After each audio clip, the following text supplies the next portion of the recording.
Good morning to all. सभी छात्र मुझे सुन पा रहे हैं?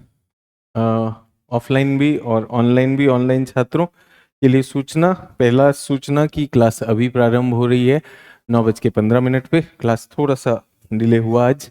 और दूसरा, छात्रों ने कुछ छात्रों को पीडीएफ में जो इशू था वो मेरी टेक्निकल टीम ने कहा है वो सूचित कर दिया गया है और वो एक बार चेक करके आज फिर से डाल दिया जाएगा। तो ये दो चीज़ें आप लोगों के लिए सूचना, ठीक है। तो पहला तो ये हुआ।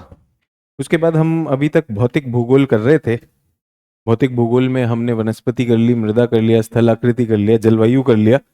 अब इसके आगे भी चीजें हो सकती हैं। भौतिक भूगोल में रहे बट मेरा मन हुआ कि थोड़ा सा मूड चेंज करते हैं और हम जो है मानव भूगोल की तरफ जाते हैं। मानव भूगोल का मतलब सबसे पहले तो मानव, मानव कहाँ पर है, कितने मनुष्य हैं भारत में, तो आबादी से जुड़े हुए सिद्धांत।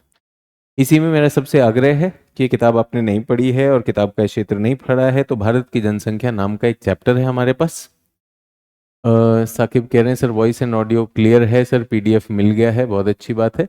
टेक्निकल टीम तक आपकी जो सूचना थी वो मैंने पहुंचा दी थी। चैप्टर का नाम है भारत की जनसंख्या। इसके कुछ उसकी कुछ चीज़ें मैं पढ़ देता हूँ। इसमें भारत की जनगणना के बारे में बताया गया है।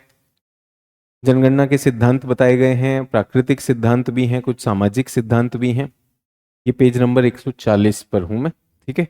उसके बाद श्रीमान माल्थस द्वारा जनसंख्या का एक सिद्धांत है, श्रीमान मार्क्स द्वारा जनसंख्या का एक सिद्धांत दिया गया है और एक विचार है अनुकूलतम जनसंख्या सिद्धांत। उसके बाद है जनांकीय संक्रमण का सिद्धांत। तो ये कुछ सैद्धांतिक पहलू हैं जनसंख्या के। फिर से कहना चाहता हूँ, यदि भूगोल आपका वैकल्पिक विषय है तो इनके बारे में आपको डिटेल में जानना चाहिए। अगर आपका वैकल्पिक विषय भूगोल नहीं है तो केवल इनके बारे में सूचना मात्र काफी है, ठीक है। उसके बाद जनानकी के संक्रमण सिद्धांत के बाद जब हम बात करते हैं तो इसको हमने ये देखा कि ये विश्व के लिए पहले बताई जाती है और विश्व में हमसे बहुत प्रश्न नहीं पूछता है, हमसे पूछता है भारत में। तो भारत जनसंख्या की जनसांख्यिकी विशेषताएं, भारत में जनसंख्या परिवर्तन वृद्धि कैसी चल रही है, भारत में जनसंख्या का वितरण कैसा है, जनगणना के आंकड़े 2011 से तो वो भी यहां पर उपलब्ध है। उसके बाद जनसंख्या का घनत्व कैसा है, भारत में लिंग अनुपात कैसा है, भारत में साक्षरता कैसा है, भारत में आयु का संयोजन कैसा है और भारत की अनुसूचित जनजातियां, भारत की सामाजिक आर्थिक व जातिगत जनगणना के जो डेटा है और भारत की धर्म आधारित जनगणना। तो कितनी आबादी है, कितना उसका घनत्व है, किस दर पे बढ़ रही है, उसके अलावा क्या शिक्षा का स्तर है, क्या जीवन की प्रत्याशा है और क्या वहां का लिंग अनुपात है। ये सारी चीजें यूपीएससी में और स्टेट पीसीएस में अक्सर आंकड़ों के रूप में पूछी जाती थी। मैं है नहीं कह रहा हूं, क्यों? क्योंकि ये आखिरी जो हमारा सेंसस हुआ वो 2011 में हुआ और अब उसकी वैधता, वो आंकड़े बहुत ज्यादा बदल चुके हैं। तो आपसे मैं नहीं अपेक्षा कर रहा हूं आंकड़े करेंगे, लेकिन जब भी आप 2026 की परीक्षा देने जाएंगे तो उस समय कुछ सिद्धांत आ सकते हैं, कुछ मूलभूत जो बातें चल रही हैं। भारत सरकार ने सेंसस अभी तक करवाया नहीं है, बात ये चल रही है 2027 में होगा। तो 2027 में जब सेंसस होगा तो सेंसस संबंधी चीजें अब आपके सामने आने लगेंगी। तो कुछ चीजें इस संदर्भ में मैं आपको करवा रहा हूं, इस संदर्भ में मैं आपको करवा रहा हूं, ठीक है। तो डेटा कहां से मिलेगा? इससे मिलेगा। इस डेटा की वैधता धीरे धीरे कम हो गई है और अब जो है हम नए सेंसस का इंतजार कर रहे हैं। तो आपको ताकि डेटा की चिंता ना रहे इसलिए ये मैंने बता दिया। इसके बाद भारत की जनसंख्या नीति क्या है, ये वर्ष 2000 में थी। अब 2000 में जो भारत की जनसंख्या की स्थिति थी और 2025 में ये बहुत बदल चुकी है। तो नीति को कैसे बदलना है, जैसे मैंने आपको कहा चीन में वन चाइल्ड पॉलिसी थी, एक ही बच्चा होना चाहिए था, लेकिन उससे बहुत सारे नुकसान हुए तो चीन ने अपनी वन चाइल्ड पॉलिसी को बदल लिया। तो भारत को भी अपनी पॉलिसी बदलनी होगी। वो किस पे डिपेंड करेगी? जब आंकड़े आएंगे। उसके बाद जनसंख्या से जुड़ी हुई समस्याएं हैं। जनसंख्या में तीव्र वृद्धि हो रही है, बेरोजगारी हो रही है, औद्योगिक क्षेत्र, आनंद की कमी भी एक समस्या बता रहे हैं। जनसंख्या में भारत में आनंद की कमी हो रही है। अभी मुझे नहीं पता कैसे है, ये अंग्रेजी से लिया गया है हैप्पीनेस इंडेक्स को लेकर, शायद इसलिए इन्होंने आनंद के रूप में रख दिया। ठीक है, सैंपल रजिस्ट्रेशन प्रणाली के हिसाब से भी आता है। तो ये चैप्टर आपका भारत की जनसंख्या। तो एरिया समझ में आ गया कहां से पढ़ना है। किसी छात्र ने पूछा सर ये एनसीईआरटी में नहीं दिया है क्या, तो ये एनसीईआरटी में भी है। तो जो छात्र यहाँ आते हैं और पहली बार पूछते हैं एनसीईआरटी में मिलेगा क्या, तो उनसे अनुरोध है अब तक तो एनसीईआरटी देख ली होनी चाहिए। तो अगर आप एनसीईआरटी कक्षा 12वीं का पार्ट 1 देख रहे हैं तो विश्व की जनसंख्या के सिद्धांतों के बारे में बताता है, और कक्षा 12वीं का भाग 2 देख रहे हैं तो वो भारत के जनसंख्या के बारे में बताता है। स्रोत समझ में आ गए। स्रोत रहेंगे क्लास का लेक्चर, स्रोत रहेगा केजीएस की बुकलेट जनसंख्या का चैप्टर, स्रोत रहेगा एनसीईआरटी कक्षा 12वीं की किताबें। 2 किताबें हैं, एक सिद्धांत के रूप में और दूसरी भारत के आंकड़ों के रूप में। और स्टार्ट में ही बता रहा हूं आंकड़ों की वैधता अब नहीं है, तो आंकड़ों को रटने की कोई जरूरत नहीं है। लेकिन आंकड़े क्या निर्धारित करते हैं, किस दिशा में जा रहे हैं, दिशा निर्धारित करते हैं। तो आंकड़ों से पता चलता है बढ़ रहा है घट रहा है, वो सब किया जाएगा। डन। तो इस आग्रह के साथ, इस सूचना के साथ क्लास आज की प्रारंभ करूंगा। और क्लास प्रारंभ करने के लिए थोड़ी देर को जनसंख्या समझ ले, है ना। जो सिद्धांत इस किताब में है उनको पढ़ने की ऐसी कोई जरूरत नहीं है। तो इंडियन डेमोग्राफिक, जनसंख्या,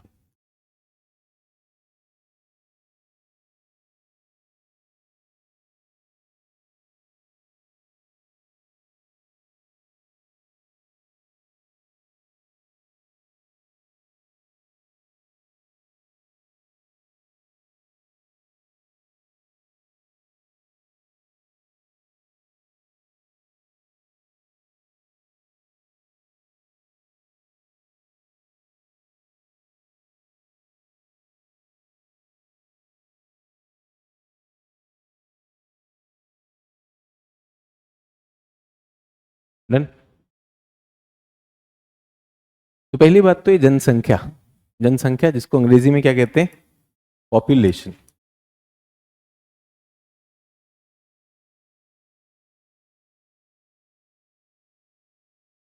इससे संबंधित विचार क्या है। तो अगर अगर मनुष्य को एक जीव माना जाए तो जीवित और अजीवित चीजों में यही अंतर है कि जीवन और जीवन को पैदा कर सकता है। ठीक है, मनुष्य करते हैं तो अन्य जीव भी करते हैं, मनुष्य भी पैदा करते हैं, अन्य जीव भी पैदा करते हैं। तो जनसंख्या की एक भूमिका है, जनसंख्या की एक भूमिका है। क्या भूमिका है, जनसंख्या की क्या भूमिका है, जीवन की निरंतरता, जीवन की निरंतरता। तो हमने सुना राजस्थान में ग्रेट इंडियन बस्टर्ड गोदावन है, गोदावन की आबादी क्या हो रही है, कम होती जा रही है, और ये क्या हो जाएंगे, विलुप्त हो जाएंगे।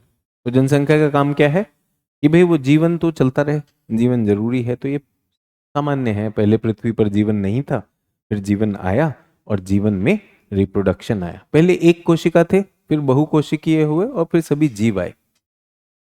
अब ये बढ़ते कैसे हैं, बढ़ते कैसे हैं, उस प्रक्रिया को कहते हैं प्रजनन। क्या कहते हैं, रिप्रोडक्शन। प्रजनन कैसे हो सकता है, 2 तरीके हैं। एक ही कोशिका से स्वतः ही दूसरी कोशिका निकल आएगी, उसे कहते हैं एसेक्सुअल रिप्रोडक्शन। ठीक है, asexual reproduction generally lower plants और एनिमल्स में होता है।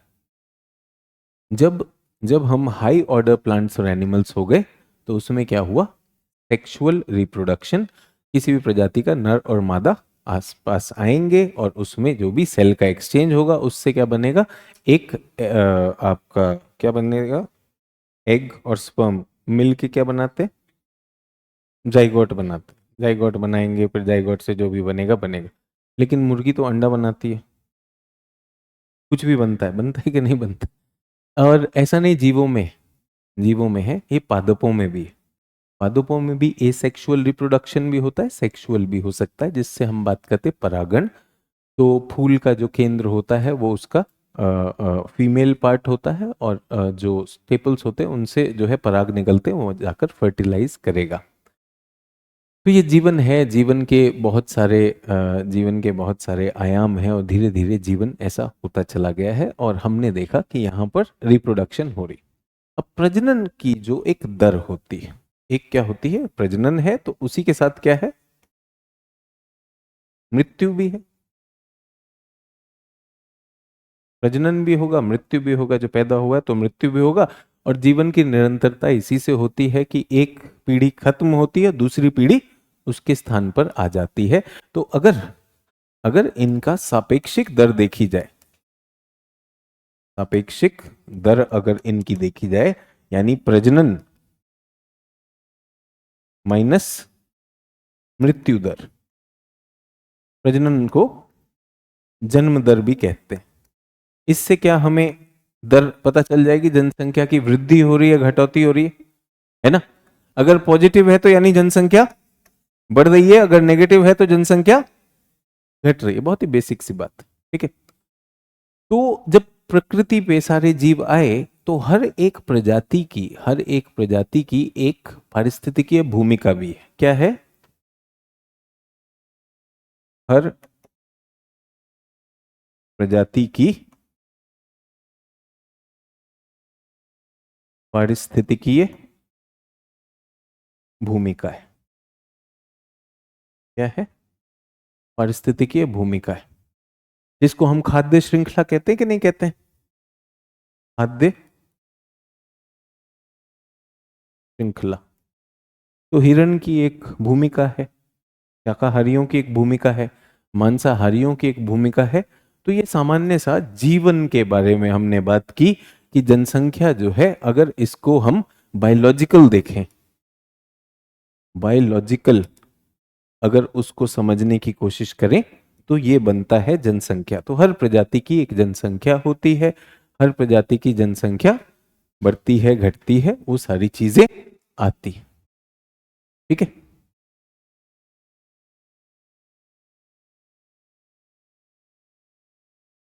डन, क्लियर हो गया। तो केजीएस की बुकलेट में नहीं है फिजिकल इकोनॉमिक ज्योग्राफी, बेटा फिजिकल इकोनॉमिक ज्योग्राफी नाम ही नहीं होगा उसका। आप विश्व की भूगोल की किताब देख रहे हैं, भारत का भूगोल क्या होगा, भारत का भूगोल। तो यहां मैंने मनुष्यों की बात की, सभी जीवों की बात की है, अभी सभी जीवों की बात की, सभी जीवों की बात की है। अब हम आते हैं मनुष्य के, मानव जनसंख्या या आबादी।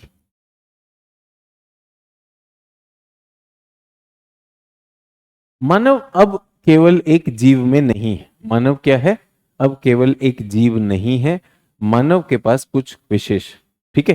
तो क्या मैं कह सकता हूं ये विशेष जीव है, इसका एक एक बायोलॉजिकल एस्पेक्ट है, और इसका एक सोशियोलॉजिकल एस्पेक्ट भी है। Socio economic, cultural, political aspect भी। ये केजीएस यूजर को बंद करो, ये जितने भी है ना, इसको टेलीग्राम ग्रुप चाहिए, जितने भी खाली बैठे हुए इधर उधर की बात करेंगे तो गड़बड़ है। तो मानव का एक तो बायोलॉजिकल एस्पेक्ट है, बायोलॉजिकल में तो क्या है, बस जन्म दर और मृत्यु दर, जन्म दर और मृत्यु दर, ठीक है। कितनी होती है जन्म दर, औसत हर प्रजाति का अलग अलग होता है। तो जन्म दर कितनी होती है, लगभग 45 से 50 जन्म प्रति हजार आबादी। मृत्यु दर कितनी होती है, 45 से 50 मृत्यु प्रति 1000 आबादी। यानी अगर एक क्षेत्र में, इसको ब्लॉक भी करो ना, जो टेलीग्राम ग्रुप पूछ रहा है तो ब्लॉक भी करो।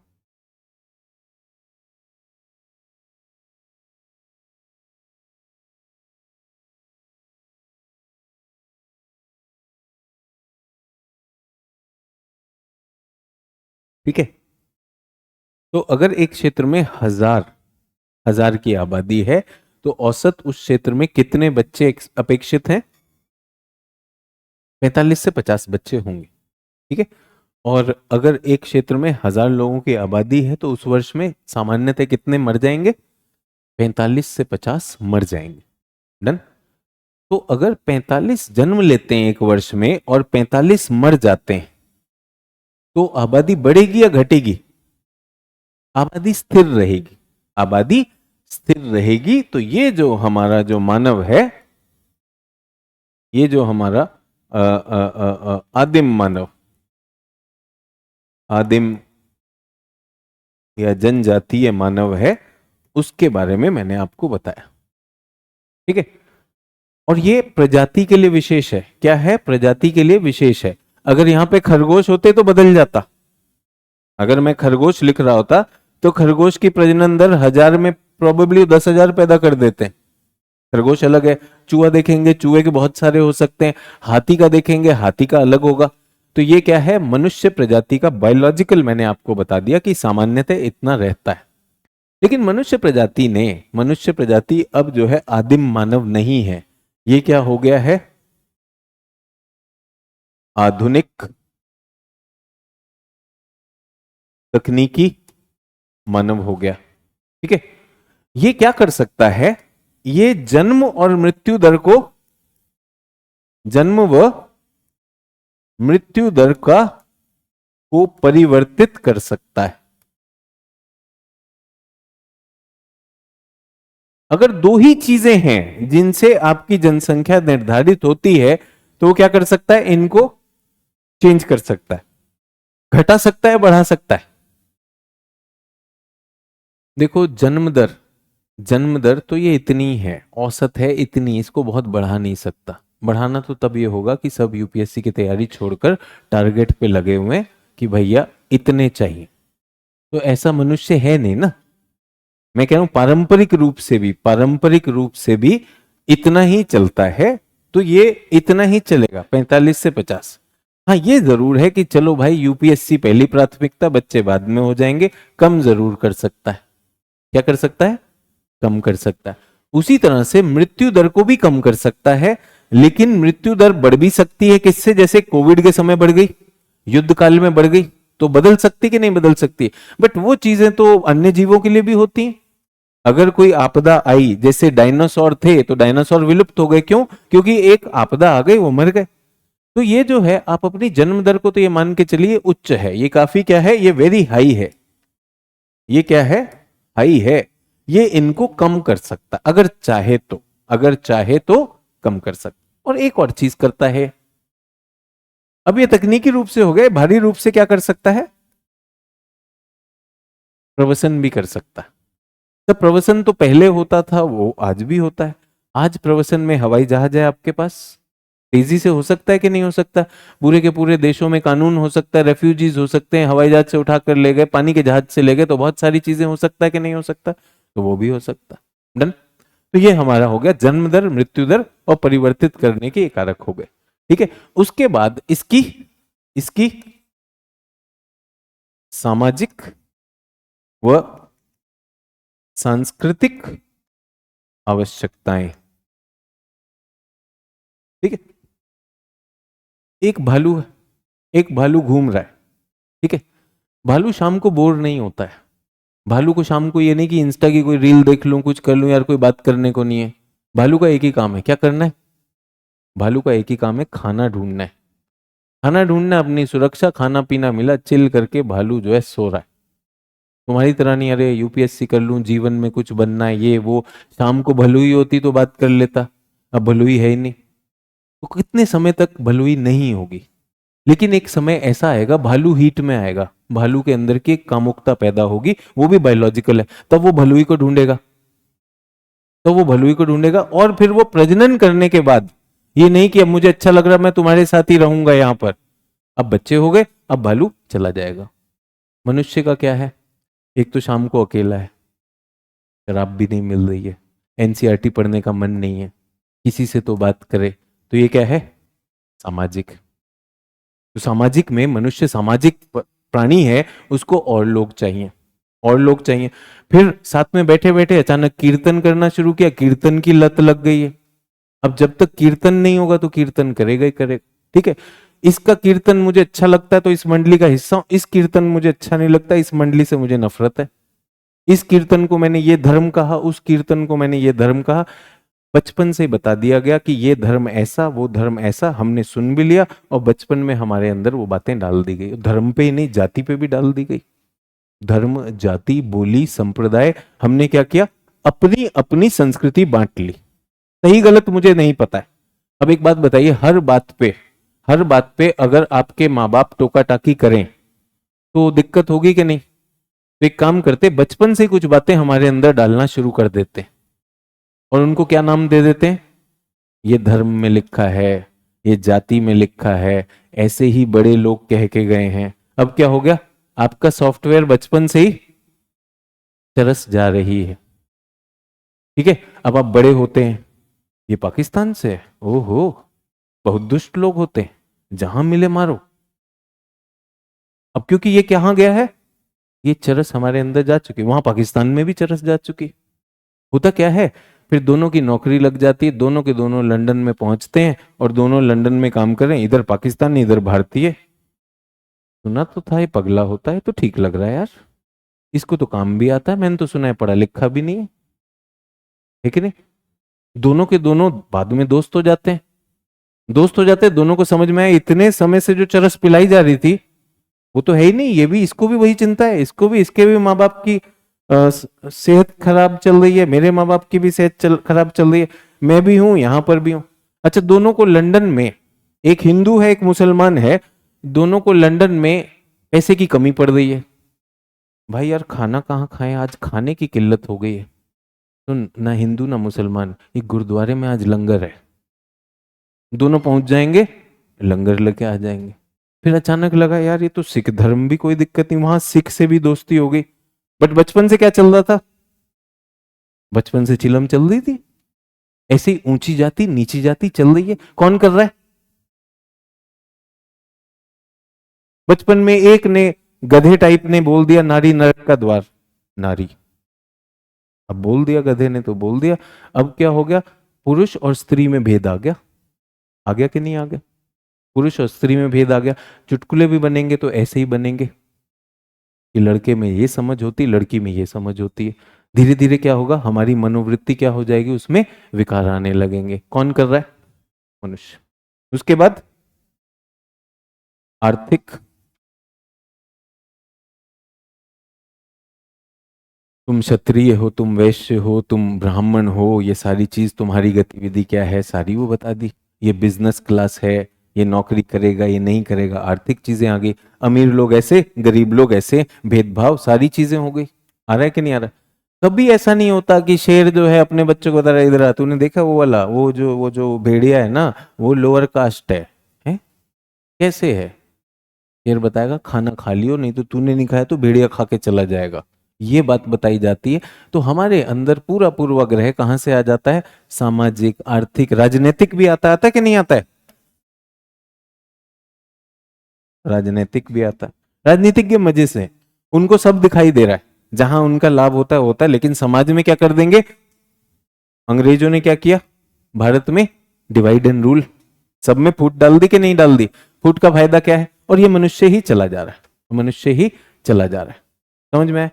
तो इनसे क्या हुआ है कि मनुष्य की जनसंख्या जो है, मनुष्य की जनसंख्या इस नियम से नहीं चलती, किससे चलती है, इस नियम से चलती है। और आप देखेंगे कोई और प्रजाति ऐसी नहीं है जो इतनी तेजी से बड़ी हो जैसे मनुष्य की प्रजाति। हम कितने हो गए, 8.2 अरब हैं हम, 8.2 अरब हैं हम, और गोदावन कितने, गिन लो यार, 25-30 होंगे। वो जो प्रकृति में रह रहे थे वो 25-30 हैं, और हम क्या हैं, 8.2 अरब। हमें दिक्कत है उस 25-30 से भी, हमारे खेतों में नीलगाय घुस के चली आती है। हम क्या चाहते हैं, उसको करंट मार के नीलगाय को मार डालें। पश्चिमी घाट में वन थे, पश्चिमी घाट में वन है केरल में। तो हमने क्या किया, वन में जाकर वन की कटाई की और उस जगह पर हमने अपना घर और खेती करना शुरू कर दिया। घर और खेती, हम वहाँ प्लांटेशन करते हैं, मसाले उगाते हैं, कॉफी चाय सब कुछ उगाते हैं, सब कुछ चल रहा है। वहीं पर हमको याद आया ये तो बहुत सुंदर है, यहाँ पर हम अपना एक होटल भी बना देते हैं। एक होटल भी बना दिया, वहां पर्यटक भी आते हैं। अचानक उसमें हाथी घुस आया। हमको ऑब्जेक्शन है, ये हाथी कैसे घुस रहा है भाई, सरकार से निवेदन, हाथियों को नियंत्रित करो। सुनो, तुम हाथी के घर में जाके अपना घर बनाए हो, तुम बनाए हो ना, हाथी थोड़ी बनाया है। अब क्या दिक्कत है, हाथियों से बचाओ, हाथियों पे अंकुश पाओ। इसी तरह से आपने क्या किया, बाघ के घर में चले गए, बाघ को अपना क्षेत्र चाहिए, वो बाघ बेचारा क्या करे, इधर उधर खाना ढूंढ रहा, हिरन भाग गए, आपकी गाय भैंस मिल गई, गाय भैंस खा ली। यार ये बहुत दुष्ट है, देखो गाय को खा गया, गाय की तो हम पूजा करते हैं। अब क्या किया, फिर आ गई संस्कृति, गाय की हम पूजा करते हैं और बाघ ने क्या किया, गाय को खा लिया। तो बाघ क्या हुआ, बाघ हमारे धर्म का दुश्मन है। किसका, हमारे धर्म का, गाय का नहीं है। बाघ तो अपनी खाद्य श्रृंखला चल रहा है, हमारे धर्म का दुश्मन है, इसे तो मारना ही चाहिए। अब कहां से आ रहा है ये सब चल रहा है, तो ये सारी चीजें आपको कौन पढ़ाएगा, सोशियोलॉजी का शिक्षक। मेरा काम क्या है, जैसे कल मैंने कहा मेरा कुछ ओवरलैप आता है, तो मैं इसमें केवल अब भूगोल देखने वाला। डन। तो इन सबको हटाते हैं, अब हम आते हैं भारत में जनसंख्या, आबादी का आकार कितना है, 1.4 अरब से ज्यादा। और क्या है, स्टिल नॉट आउट, बैटिंग चल रही है ना। गर्ल को अक्सर बोला जाता है कि ये मत करो, वो मत करो, ऐसा मत करो, वैसा मत करो। बॉय को भी बोला जाता है ऐसी चिंता मत करो, तुम ये मान के चल रही हो, लड़के को नहीं बोला है, लड़के को भी बोला जाता है। फिर कुछ चीजों के लिए लड़के को ये नहीं करना, वो नहीं करना, भाई शराब मत पियो, बोला जाता है कि नहीं बोला जाता है। वैसे थोड़ी कि लड़की को बोला जाता है, लड़के दोनों को बोला जाए। वो हमारी मान्यताएं, हम क्या दे रहे हैं, हम चाहते हैं कि अच्छे अच्छे संगत में रहो, ऐसा कहा जाता है कि नहीं, ऐसा कहा जाता है कि नहीं कहा जाता। तो हम लोग 1.4 अरब हो चुके हैं, और इसके लिए हमें क्या पता चलता है, जनगणना। जनगणना बहुत आवश्यक है, इससे हमें क्या निकलते हैं, आंकड़े पता चलते हैं। ठीक है, ये आंकड़े भारत में जुटाए जा रहे हैं। कौन जुटाता है, कौन जुटाता है, भारत में ये आंकड़े कौन जुटाता है, तो भारत में इसको, जनगणना को कहा जाता है सेंसस। क्या कहा जाता है, सेंसस, जनगणना। ये क्या होती है, दशकीय, हर दशक पे होती है, दशकीय है। उसके बाद क्या है इसमें, विशिष्ट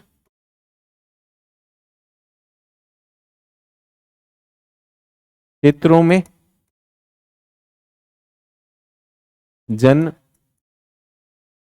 जनसांख्यिकी आंकड़ों का संकलन किया जाता है। हर दशक की जाती है, सारे के सारे जनसांख्यिकी आंकड़े लिए जाते हैं। जनसांख्यिकी आंकड़ों में क्या क्या होता है, जल्दी बताइए। जनसंख्या का आकार, जनसंख्या का घनत्व, जनसंख्या की वृद्धि दर, जनसंख्या का लैंगिक संरचना, जनसंख्या की आयु संरचना, जनसंख्या की भाषाई धर्म संरचना। ठीक है, इस बार हम क्या बात कर रहे हैं, जातीय संरचना। तो ये सारी चीजें इसी में शैक्षिक संरचना इत्यादि होता है। कब होगा? प्रत्येक 10 वर्ष पे होता रहा है। कब से हो रहा है? सबसे पहले कब हुआ? 1872 या 1881, कब हुआ है? तो पहला तो यह हुआ कि ये ब्रिटिश काल में हुआ है। कब हुआ है? ब्रिटिश काल में प्रारंभ हुआ। 1872 या 1881? 72 में, 72 में पहली हुई थी। और 81 में क्या हुई फिर? ये दशकीय था और ये क्या था? ये वार्षिक था। इससे प्रॉपर थी और इससे इम्प्रॉपर। इम्प्रॉपर का क्या मतलब है? 1872 में हुई। तो फिर से बताना चाहता हूं, जनगणना की कोशिश की गई, जनगणना की कोशिश की गई 1872 में। 1872 की जब जब जनगणना शुरू हुई, ये सिस्टमैटिक कुछ नहीं होता ऋतिक। 1872 में जब जनगणना शुरू हुई तो उस जनगणना में शुरू होने में खत्म होने में 7 साल लगे। क्या लगे? 7 साल। ठीक है। यूपीएससी ने आजकल अपने फॉर्म पे लिख दिया है कि आपके जो फोटो आप लगाएंगे वो कौन सी होनी चाहिए? अभी इस महीने की होनी चाहिए। नहीं तो लोग अपनी 12वीं पास के बाद जो पासपोर्ट खींचा था वही वाला लेके चल रहे हैं कि अब मैं ज्यादा मोटा हो गया हूं, अब मेरी शक्ल ऐसी हो, उसी समय में अच्छा लगता था वो वाली लगा दिया करते थे। जब वो इंटरव्यू में जाते थे, ये तुम ही हो, दिक्कत हो जाती थी। तो आप सोचिए कि 7 साल लग गए जनसंख्या की गणना में। 7 साल में तो स्कोर ही बदल जाता है। 7 साल तो बहुत होते हैं। भारत ने जो है पिछले, अगर हम बात कर रहे हैं 10 साल में, भारत 18 करोड़ लोग जोड़ देता है। कितने जोड़ता है? 18 करोड़ लोग भारत में जुड़ जाते हैं 10 साल में। तो 7 साल में 15 करोड़ तो जुड़ ही जाएंगे। 7 साल अगर ले लिए तो 15 करोड़ तो यार देशों की आबादी होती है। तो अगर आपको जनगणना करनी है तो जनगणना का मतलब जैसे यूपीएससी का फॉर्म है, लेटेस्ट होना चाहिए, उसी समय का होना चाहिए। जनगणना को तेजी से करना है। मैं आपको बताता हूं, 2011 की जनगणना 3 हफ्ते में की गई। कितने समय में? 3 हफ्ते में, 21 दिन में निपटा दी गई। फरवरी 2011 में 21 दिन में उसे निपटा दिया गया। अब 21 दिन में बहुत जनगणना नहीं बदलेगी, बट अगर आप 7 साल ले गए तो वो जनगणना की वैधता खत्म हो जाएगी। इसको कहते हैं नॉन सिंक्रोनस। क्या कहते हैं? नॉन सिंक्रोनस, समय के साथ नहीं रखी। ठीक है। और इसको क्या कहते हैं? सिंक्रोनस, छोटी अवधि में।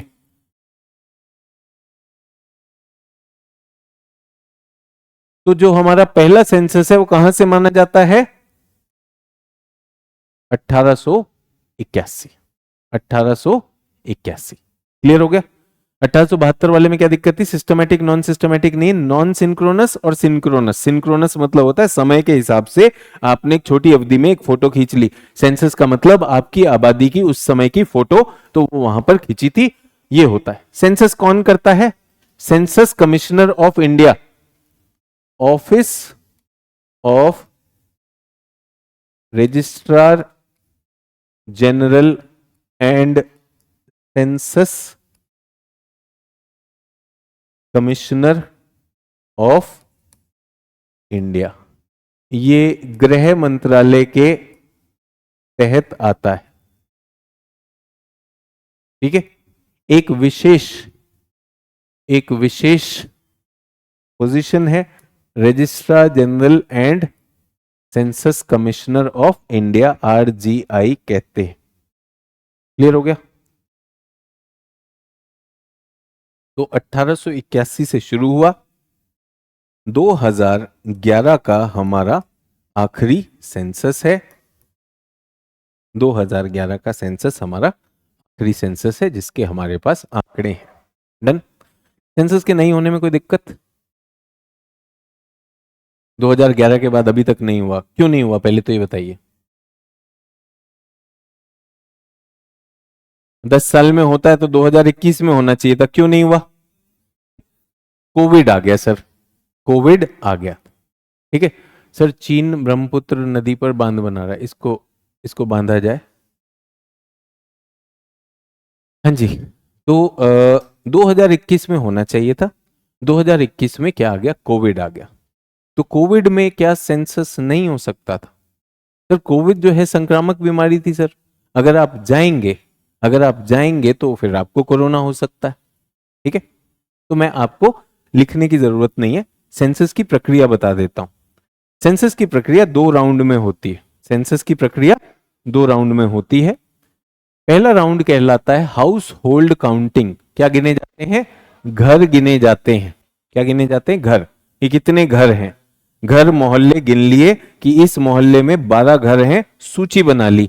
इस प्रक्रिया में समय लगता है, समय लगता है। ये होती है 1 साल तक की। 1 साल में आपने क्या किया? घर गिन लिए, क्योंकि घर बहुत जल्दी बदल नहीं सकते। घर तो बन गए तो बनने में समय भी लगता है, आपने ले ली। उस 1 साल के बाद जब सेंसस का समय आया, फरवरी 2021 आया, तो जितने भी हमारे पास अधिकारी थे या लोग जिनको हमने सेंसस के लिए रखा, उन सबको सूची पकड़ा दी गई। ये मोहल्ला तुम्हारा, 20 घर तुम्हारे, घंटी बजाना और फिर उनसे जाकर पूछना कि भाई हम सेंसस से आए हैं, हमारे पास ये प्रश्न है, प्रश्नों के उत्तर दीजिए। ये प्रक्रिया कितने दिन में होती? 21 दिन में। तो 2 चरण में आ गया। एक तो है हाउस होल्ड काउंट, घर गिनते हैं, और दूसरा क्या है? एक्चुअल एन्यूमरेशन, जाके गणना करना। 2 समझ में आ गया। तो भारत में जब हम 2021 में हैं, 2021 में, तो हाउस होल्ड काउंट तो पहले ही हो चुका था, लेकिन हर घर में जाके बेल बजाना, कोविड में जिंदा है मर गया, दिक्कत थी कि नहीं थी? थी। तो हमने उसे नहीं करवाया। या किसी और ने करवाया? किसी और ने करवाया। यूएस ने करवाया, चाइना ने करवाया। चाइना में तो और भी बुरी तरह से था। एक बात बताइए मुझे, क्या कोविड के बाद शिक्षा ऑनलाइन हो गई कि नहीं हो गई? तो क्या सेंसस ऑनलाइन हो सकता था या नहीं हो सकता था? हो सकता था, सरकार ने नहीं करवाया। कोई बात नहीं, कोविड में हमने 8:08 पे 8 बार थाली बजाई, सब कुछ हो गया। कोविड में पहली वेव आ गई, लोग मरे, सरकार ने कहा कोई नहीं मरा। दूसरे में ऑक्सीजन कम था, उन्होंने कहा कभी कम नहीं है। देश में ऑक्सीजन मतलब ब्रह्म काल चल रहा है, विश्व गुरु के पास ऑक्सीजन, कैसे कम होगा? कोई नहीं मरा, सब कुछ ठीक था, सब चंगा सी था। तो 21 नहीं करवा सकते, 22 में करवा लो, 23 में करवा लो, 24 में करवा लो, 25 भी हो गया, 26 भी हो गया, 27। अब 27 में करवा रहा है। इसका कोई नुकसान? इसका कोई नुकसान? इसका कोई नुकसान? अब हमने 17 साल से नहीं करवाया, क्या दिक्कत?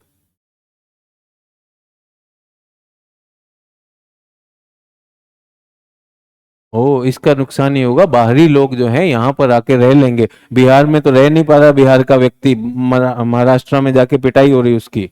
बाहरी लोग इंतजार कर रहे हैं कि दौड़ के चले आओ, इंडिया सेंसस नहीं कर रहा है, यूएस वाले दौड़ के चले आ रहे हैं। बेटा कौन से वाला नशा करते हो? बैठ जाओ, बैठ जाओ बांग्लादेशी, आपके पास आंकड़ा नहीं है, आपने व्हाट्सएप यूनिवर्सिटी से पढ़ा है, समझे? अगर सेंसस नहीं करोगे तो क्या हो जाएगा? बांग्लादेशी घुस जाएंगे, भूत आ जाएगा। ऐसे चुनाव जीत सकते हैं, इससे क्या बनता है? माहौल बनता है। हाँ जी। विकास योजना। हाँ जी। संसाधनों का उपयोग नहीं हो पाएगा। मुझे एक बात बताइए, एक देश, एक देश को चलाने के लिए 2 चीजें चुनी जा सकती हैं, एक है तानाशाही और एक है प्रजातंत्र। ठीक है, भारत ने क्या चुना? प्रजातंत्र, लोकतंत्र। लोकतंत्र का मतलब क्या है? लोकतंत्र का मतलब यह है कि लोग लोग अपनी समस्याओं को आइडेंटिफाई करेंगे, जो उनकी समस्याएं हैं, उन समस्याओं को, उनका हल करने के लिए अपने प्रतिनिधि चुनेंगे। प्रतिनिधि चुनते समय वो उन्हें व्यक्त करेंगे कि ये हमारी समस्याएं हैं। प्रतिनिधि उन समस्याओं को ध्यान में रखते हुए उन समस्याओं का समाधान करेंगे। ये हमने किया। हमने हमने तानाशाही नहीं चुनी, है कि नहीं? मैं बताना चाहता हूं, लोकतंत्र का ईंधन है आंकड़ा। अगर आपको समस्या पता करनी है, जो ये कह रही बांग्लादेश से भागे चले आए सारे के सारे, अबे इनके यहाँ सेंसस नहीं हो रहा, दौड़ो। आप एक बात बताओ, सेंसस से क्या बांग्लादेशी भारतीय हो जाएगा? आप मुझे बताइए, सेंसस करने से क्या बांग्लादेशी भारतीय हो जाएगा? इसका मतलब कोविड था तो भारतीय दौड़ के जो है यूएस भाग जाओ, अबे इनका सेंसस नहीं हो रहा, दौड़ो। कहां से लाते हो वाली चिलम भाई? सेंसस है ना, जनगणना है कि नहीं है? जनगणना है, सारी चीजें हैं, तो उसमें होगा। तो आपका जो निर्णय लेना है, आपके यहां पर शिक्षा की स्थिति क्या चल रही है, स्वास्थ्य की स्थिति क्या चल रही है, जो भी चीजें, जो भी योजना है, उनका ईंधन क्या है? आंकड़े। आंकड़े ही तो बताएंगे समस्या कहां है, आंकड़े ही तो बताएंगे समस्या कहां है। अगर कुछ लोगों ने भीड़ बनाकर शोर करना शुरू कर दिया कि भारत में शेर ज्यादा हो गए हैं, शेर हमें जीने नहीं दे रहे हैं, ये वो, तो सरकार क्या सारे शेरों को मार डालेगी? सरकार कहेगी रुको, आंकड़े चेक करते हैं। अरे सीमित से शेर है, यहां पर है, तुम्हारे में से एक जो है शेर के घर में गया था शैतानी करने, तुम ही जाके पॉपकॉर्न मार रहे थे, शेर ने पलट के तुम्हारा पॉप और कॉर्न दोनों कर दिया। सीधी सी बात। तो क्या चीज एक उसमें प्रजातंत्र में क्या अहम है? आंकड़े। जनसंख्या से जुड़े आप बताइए, हमारी वेलफेयर स्कीम्स, कल्याणकारी सरकार की सारी के सारी स्कीम कि इस क्षेत्र को इतना अनुदान मिलना चाहिए, इस जाति के लोगों को आरक्षण मिलना चाहिए। कैसे दे दोगे आरक्षण अगर आपके पास ना उनका आर्थिक वो पता है, ना उनका सामाजिक पता है, ना उनकी संख्या पता है कि नहीं? एक तो केंद्र सरकार से आते हैं आरक्षित वर्ग, क्या राज्य सरकारें भी अपने आरक्षित वर्ग करती हैं कि नहीं करती हैं? क्यों नहीं होगा? होगा कि नहीं होगा? ठीक है सर, इस बैच की वैलिडिटी बढ़ाने के लिए कोई स्कीम होती है? हाँ बेटा, महात्मा गांधी नरेगा, उसमें एक नया कॉलम डलवाया, केजीएस बैच बढ़ाएं। ठीक है, अगर आप थोड़ी खुदाई करेंगे तो केजीएस बैच बढ़ाएं। कोई स्कीम होती है? ये स्कीम में आए हुए हैं। ठीक है, तो कौन आ जाएगा? सो जाओ वरना गब्बर सिंह आ जाएगा। अगर सेंसस नहीं किया तो कौन आ जाएगा? नेपाली नहीं आ सकता? नहीं वो नहीं आता, वो भूटानी। अरे सर ये सब कहाँ आते हैं, वो बांग्लादेशी आता है सर। आपने न्यूज़पेपर पढ़ा, कोई रोक थोड़ी रहा है। आपने न्यूज़पेपर पढ़ा, कोई रोक थोड़ी रहा है। न्यूज़पेपर में भी व्हाट्सएप वाला मटेरियल आता है। ये तो कह रही है कि ऐसा वाला, आप सोचिए तो सही। आपने भी मेरी बात सुनी, आपकी बात मैंने सुनी कि जनगणना ना होने का सबसे बड़ा खतरा बाहरी लोग आ जाएंगे। और मैं कह रहा हूं कि मेरे जो प्रजातांत्रिक वो है, मैंने बिना न्यूज़पेपर पढ़े बता दिया, मैंने किताबें भी पढ़ी, मैंने बहुत सारे स्रोत पढ़े, मैं अपने स्रोतों को चेक भी करता हूं कि नहीं करता हूं। तो इतना तो अपेक्षा हो जाएगी। या वहां पे इंटरव्यू में, ए मास्टर क्या बोल रहे हो, मैंने न्यूज़पेपर पढ़ा आज ही का, बोल दोगे इंटरव्यू में ये? अगर वो 5 जो है पढ़े लिखे व्यक्ति अगर आप पे सवाल कर देंगे, ऐसा होता नहीं है बेटा। ये हमारा काम है थोड़ी तार्किकता देने की, है ना। और बाकी ये लोग टेंशन में, कितना खुश है बच्चा, अरे देखो यार इसने जवाब दिया, देखो इसको बोल रहे हैं, और उस बाकी को बोल रहे हैं सुन लो, अब बोली हो तो सुन लो। ऐसे वाले को कलेक्टर बना दोगे? हैं बेटा, क्या बन सकते हो? बढ़िया नेता, इधर की उधर, पंचायत के बन जाएगा पंचायत वाला, मुश्किल है। सुन नहीं लो, बोल लो, डन। हाँ जी, तो कहां पर आगे?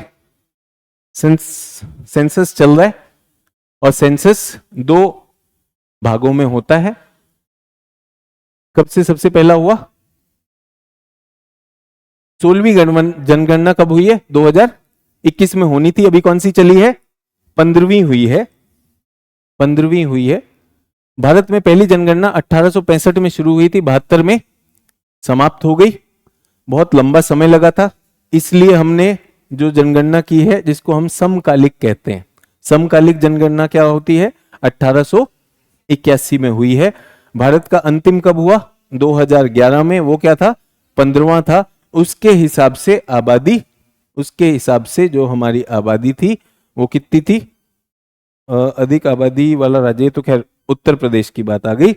और ये हमारे आंकड़े अभी हम करेंगे। 2012 की जो हमारी जनगणना है अभी हुई नहीं है। 1.22 उसके समय जो आंकड़े आए थे वो आए थे। और रिकॉर्ड से पता चलता है कि पुरुष ज्यादा हैं और महिलाएं कम हैं। तो हमारा सेक्स रेशियो जो है, लिंग अनुपात, ये है। भारत में 50% की आबादी क्या है? 25 वर्ष से कम वर्ग की आयु है। और 65% आबादी 35 वर्ष से कम की, यानी 2/3 आबादी क्या है हमारी 35 से कम है। ठीक है, तो एक हमारी बात हुई आबादी 1.2 बिलियन थी। ठीक है, दूसरा लिंग अनुपात क्या था, कौन ज्यादा है 3 से, और तीसरा है आयु संरचना, लगभग 2/3 की आयु 35 वर्ष से कम। तो ये क्या हो गई युवा आबादी। ये हमें 2011 में पता चला था।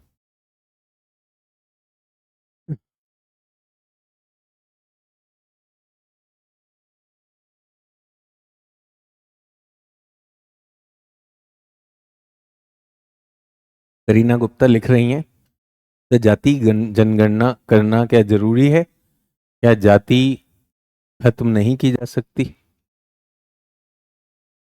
तो फिल्म कब से पिलाई जा रही है, बचपन से, पीढ़ी दर पीढ़ी। तो क्या कह देने से खत्म हो जाएगी जाति? क्या जाति कह देने से खत्म हो जाएगी? क्या भारत की एक वास्तविकता है जातीय व्यवस्था, है कि नहीं?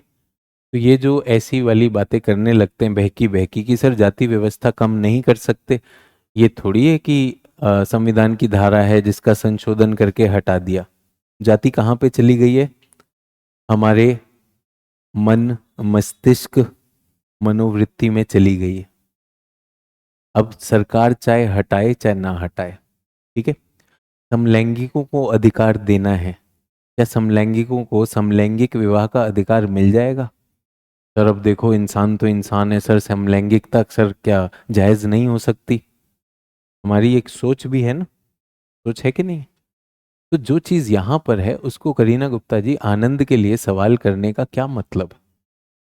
अब हमें यह देखना है कि जातीय व्यवस्था तो भारत में है, जाति के आधार पे हम आरक्षण देते हैं, और आरक्षण जो है जाति के अनुपात में होना चाहिए। भाई अब ये तो वास्तविकता है तो होना ही होना है, बट अगर आपके पास जातियों की संख्या ही नहीं है तो जो आरक्षण देने का जो आधार है उसी में एरर आ जाएगा कि नहीं आ जाएगा?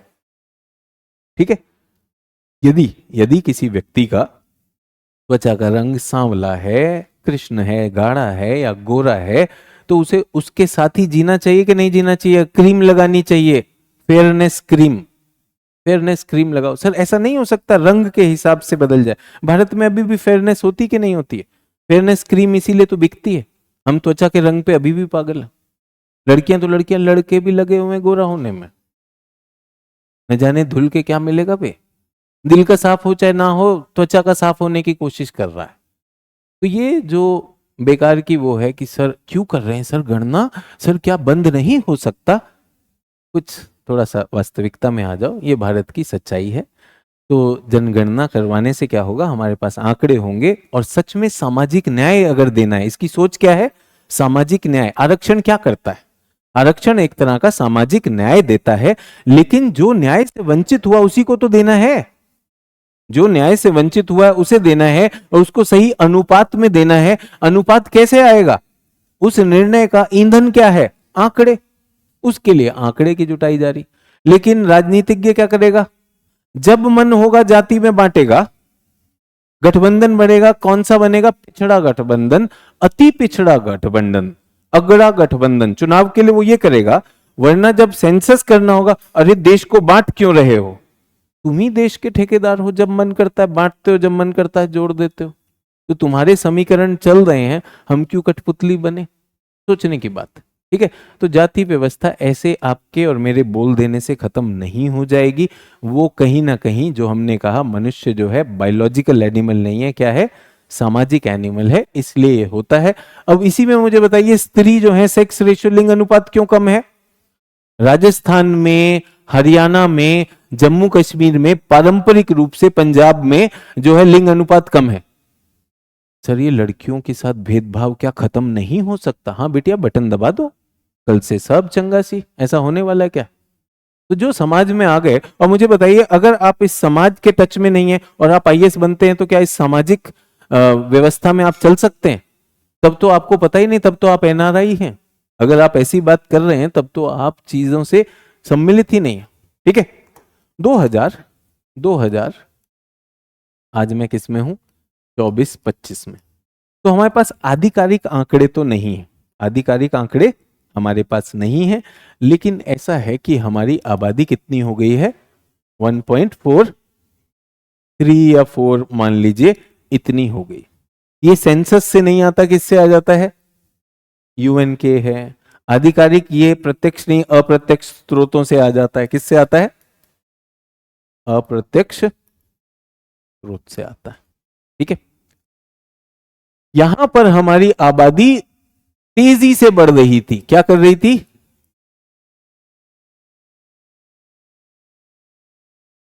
अब क्या हो रहा है?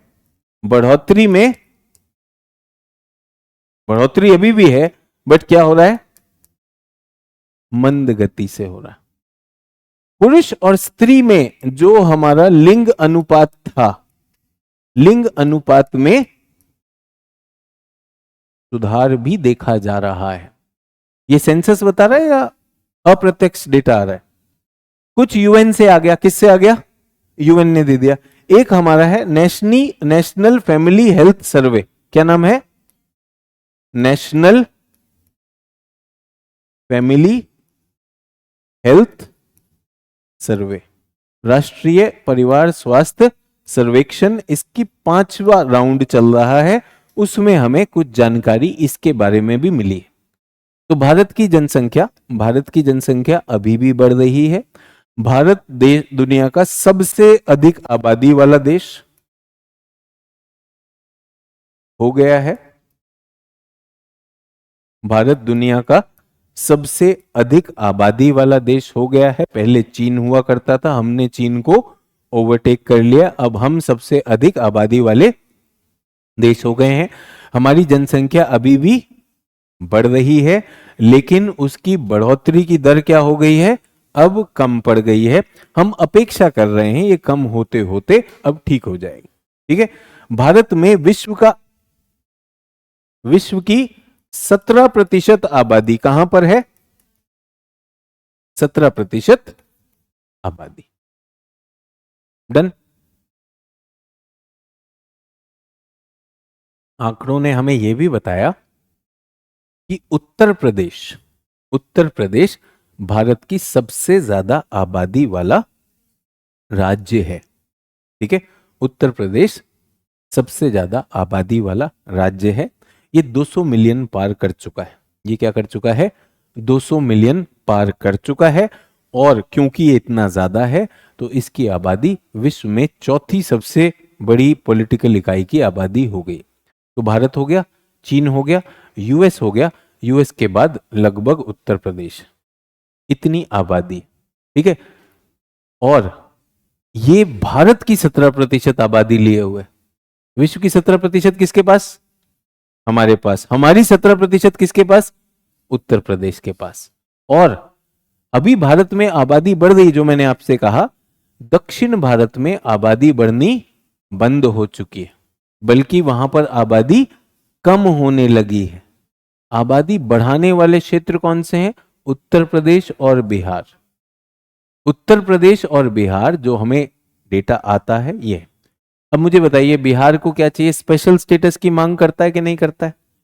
बिहार को स्पेशल स्टेटस की मांग चाहिए, क्योंकि बिहार जो है पिछड़ेपन के इंडाइसिस में पीछे आ रहा है। पिछड़ापन कैसे नापोगे जब तक आबादी नहीं नापोगे? नापनी चाहिए बिहार की आबादी या नहीं नापनी चाहिए? नापनी चाहिए। और फिर बिहार में जब आबादी इतनी ज्यादा हो रही है, वृद्धि दर भी अभी तक इतनी ज्यादा है, और वहां पे खुद आर्थिक जो है अवसर नहीं है, तो बिहार के लोग बिहार को छोड़कर बाहर जाएंगे कि नहीं जाएंगे? बाहर जाएंगे कि नहीं जाएंगे? और बाहर जाकर अगर उनके साथ भेदभाव हो तो कौन सी राष्ट्रीयता की हम बात कर रहे हैं? और उत्तर प्रदेश भी जो देश का सबसे ज्यादा आबादी वाला क्षेत्र हुआ, तो उत्तर प्रदेश के भी तो संसाधन जो है सीमित है या नहीं है? तो क्या उत्तर प्रदेश से भी लोग बाहर जाएंगे?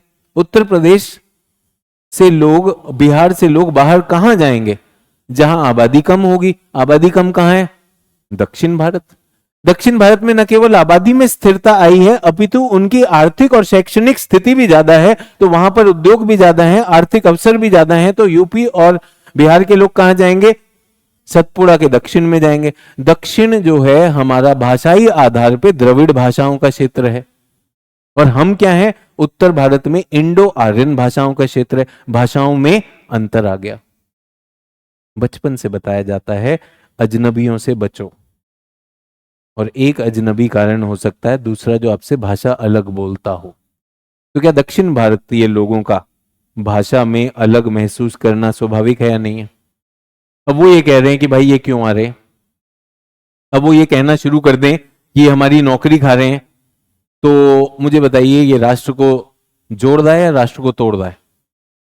तोड़ रहा है। तो दक्षिण भारतीय लोग ऐसा क्यों कहेंगे कि हमारी नौकरी को खा रहे हैं?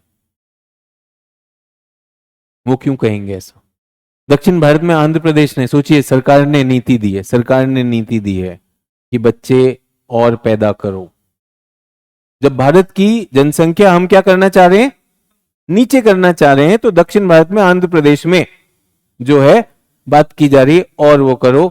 अगर अगर लड़की पैदा हुई तो शिक्षा फ्री, तीसरा बच्चा पैदा करो। अगर लड़की पैदा हुई तो उसकी शिक्षा फ्री कर देंगे, लड़का पैदा हुआ तो उसके साथ एक गाय देंगे, गाय भैंस कुछ तो करेगा, वो भी है। अब सरकारें ये देने लगे दक्षिण भारत में। उत्तर भारत में हम क्या करें? रन रेट डाउन करो। दक्षिण भारत में क्या हो रहा है? पिच पे खड़े रहो, जितनी बैटिंग कर सकते हो करो, सिंगल ही ले लो, अगर चौका नहीं मार सकते हमसे कहा जाए छक्के पे छक्का मत मार, पिच पे रुकना भी सीखो। सेम देश है, सेम देश है कि नहीं? अब बताओ आंकड़ों की जरूरत है या नहीं? और अगर आपने इस जनसंख्या से प्रतिनिधित्व को भी जोड़ दिया, किसको जोड़ दिया? लोकसभा में सीटें कितनी हैं अगर जनसंख्या से जोड़ दिया, तो दक्षिण भारत ने अच्छा काम किया कि नहीं? अगर आबादी पे नियंत्रण कर दिया, अगर उसके लिए आप उनकी सीटें कम कर दोगे, तो दक्षिण भारत के जो है मुख्यमंत्री केंद्र सरकार को चिट्ठी लिखकर भेजते हैं कि अच्छे काम की सजा क्यों दे रहे हो भाई? जहां पे निरंकुश आबादी बढ़ती रही, आप कह रहे हो उनका प्रतिनिधित्व ज्यादा है, उनका प्रतिनिधित्व ज्यादा है, उनको ज्यादा लोकसभा की सीटें दोगे, हमने जो अच्छा काम किया हम कम हो गए, ये तो दिक्कत है कि नहीं है? तो मुझे बताइए कि दक्षिण भारतीय राज्यों में यह सुरक्षा का भाव समझ में आता है नहीं आता है? आता है। अब इसको मैं विश्व स्तर पे ले जाता हूं। विश्व में सबसे बड़ी आबादी अगर किसी धर्म की है तो वो है ईसाई धर्म। ईसाई धर्म का बहुल क्षेत्र क्या है? पश्चिमी यूरोप, ठीक है, या यूरोप ले लीजिए, यूरोप, उत्तर अमेरिका, दक्षिण अमेरिका, ऑस्ट्रेलिया। डन। इनकी आबादी जो है, इनकी आबादी उतनी तेजी से नहीं बढ़ रही जिस तेजी से इस्लाम धर्म बढ़ रहा है। तो अब उनके अंदर क्या आ गया? उनके अंदर डर आ गया कि यार इस्लाम धर्म बहुत तेजी से बढ़ रहा है और हमारा धर्म जो है कम हो रहा है। तो अब ईसाई धर्म क्या कह रहा है? बच्चे पैदा करो, भैंस चाहिए भैंस ले लो, शिक्षा लेनी है शिक्षा ले लो, सब कुछ ले लो। तो ये हर जगह होगा, और इसका राजनीतिक लाभ उठाया जा सकता है कि नहीं उठाया जा सकता? दूसरे को विलेन बना दो, दूसरे को विलेन बना दो। यहां पे एक अपवाद लेकर आता हूं, यहां पे अपवाद ये लेकर आता हूं कि विश्व में पारसियों की आबादी बहुत कम हो रही है। क्या हो रही है? पारसियों की आबादी बहुत कम हो रही है। जो लोग पारसी नहीं जानते हैं, टाटा समूह, रतन टाटा जिनकी अभी मृत्यु हुई है, रतन टाटा का विवाह नहीं हुआ था तो उनका कोई उत्तराधिकारी नहीं है।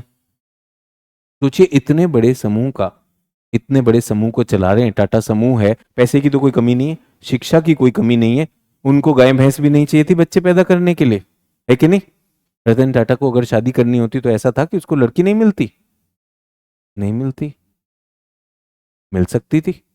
मैं तो कह रहा हूं बच्चे भी गोद लेने को तैयार, अगर वो गोद लेना चाहें तो बच्चे गोद में भी जाने को तैयार है।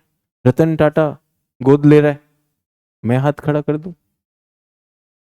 मुझे क्या टेंशन है? सचिन अरोरा, सचिन टाटा, बुरा क्या लग रहा है यार? वो बेचारा ऐसे ही टाटा कह के चला गया, मिस हो गया कि नहीं हो गया? उसको ये असुरक्षा नहीं आई, उसको ये असुरक्षा नहीं आई कि आपका धर्म खतरे में, मैसेज आता है आपका धर्म खतरे में है, अगर बचाना है तो हर कोई 4 बच्चे पैदा करो, तुमसे नहीं हो रहा, हमें मौका दो। क्या मतलब है भैया? ये सारे धर्म भेज रहे हैं, ईसाई धर्म भी भेज रहा है, जैन धर्म भी भेज रहा है, सारे भेज रहा है। क्यों भेज रहा है यार? असुरक्षा, फियर, डर फैलाया जा रहा है। क्या हो जाएगा? बांग्लादेशी घुसे चले आएंगे, बॉर्डर पे नहीं खड़े हुए यार, ऐसे थोड़ी ना रास्ते खुल गए, कुछ नहीं है ऐसे। बट डराना है, डराना है। इससे क्या होता है? इससे क्या होता है और नुकसान होता है। अब मुझे बताइए कि बहुत मुश्किल से भारत जो है अपनी आबादी पे संतुलन पा रहा है। अगर दक्षिण दक्षिण भारतीय राज्यों में ऐसी सोच बन गई तो वो क्या करेंगे? आबादी बढ़ाओ। जो हमारी आबादी में जो भी कमी जो हम अपेक्षा कर रहे हैं उसमें गड़बड़ हो जाएगी कि नहीं हो जाएगी? ठीक है, अभी तो आप उत्तर और दक्षिण का खेल खेलोगे, उसके बाद क्या खेलोगे? हिंदू और मुस्लिम का खेल खेलोगे, खेल खेलना शुरू करोगे। जब तक ये चलता रहेगा तब तक तुम्हारा दुकान चलती रहेगी। इसका कुछ वैज्ञानिक, अगर इसका निराकरण होना है तो किससे आएगा? आंकड़ों से आएगा। आंकड़े लाने ही नहीं। आंकड़े अगर आ गए तो आंकड़े तो चीजों को स्पष्ट करने लगेंगे ना। आंकड़ों पे हमें बात ही नहीं करनी। हमें किस पे बात करनी? इमोशन पर। हमें किस पे बात करनी? इमोशन पर। जो आपके अंदर एक डर पैदा करे वो चीज आप वैसे भी मानोगे, वैसे भी मानोगे। तो ये जो हो रहा है यहां पर हम देखते हैं, भारत की आबादी वैसे तो विश्व की सबसे बड़ी है, लेकिन अब इसमें मंदगति हो रही है। लिंग अनुपात ये है, हम अभी भी युवा आबादी के क्षेत्र हैं, ये अभी भी अच्छी बात है। लेकिन आंकड़े क्या हैं? आंकड़े हम ले नहीं रहे। इन युवाओं का सामाजिक व आर्थिक स्तर कैसा है ये हमें नहीं पता है। क्या इनके पास रोजगार है? क्या ये बेहतर स्वास्थ्य पा सकते हैं? क्या ये अपने परिवार को बेहतर रख सकते हैं? क्या इनके पास साधन संसाधन है? क्या ये किसी प्रकार का पूंजी जो है संचय कर सकते हैं ताकि जो इनके बुढ़ापे में काम आए या इनके माँ बाप के बुढ़ापे में काम आए? क्या हो सकता है? आंकड़े नहीं। आंकड़े हैं तो सीमित हैं, आंकड़े हैं तो सीमित हैं। और आंकड़ों को अपनी जरूरत से उपयोग किया जा सकता है। किया जा सकता है कि नहीं किया जा सकता? तो फिर से कहना चाह रहा हूं कि बिहार के बाहर क्यों जाएंगे? क्योंकि बाहर ज्यादा आय होगी, आय के अवसर हैं, वो अपने लिए कर रहे हैं, वो तो बेहतरी के लिए जा रहे हैं कि नहीं जा रहे हैं? और एक और चीज आखिरी में जो बताना चाहता हूं, फिर हम आंकड़ों पे बात करेंगे। प्रवासी, प्रवासी, यहां पर आप लोग जो बैठे हुए हैं, कितने लोग यहाँ के दिल्ली के मूल निवासी? दिल्ली का कोई भी मूल निवासी नहीं। ऑन ऑफलाइन की बात कर रहा हूं, एक भी छात्र ने हाथ नहीं खड़ा किया। क्योंकि आप सब प्रवासी हो या नहीं हो? आप सब प्रवासी हो? नहीं हो? तुम कहां से आ रहे हो?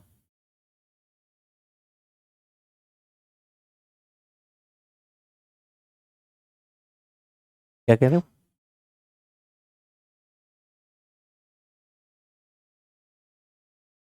ऐसे कहते हैं? कहां से आई ये परिभाषा?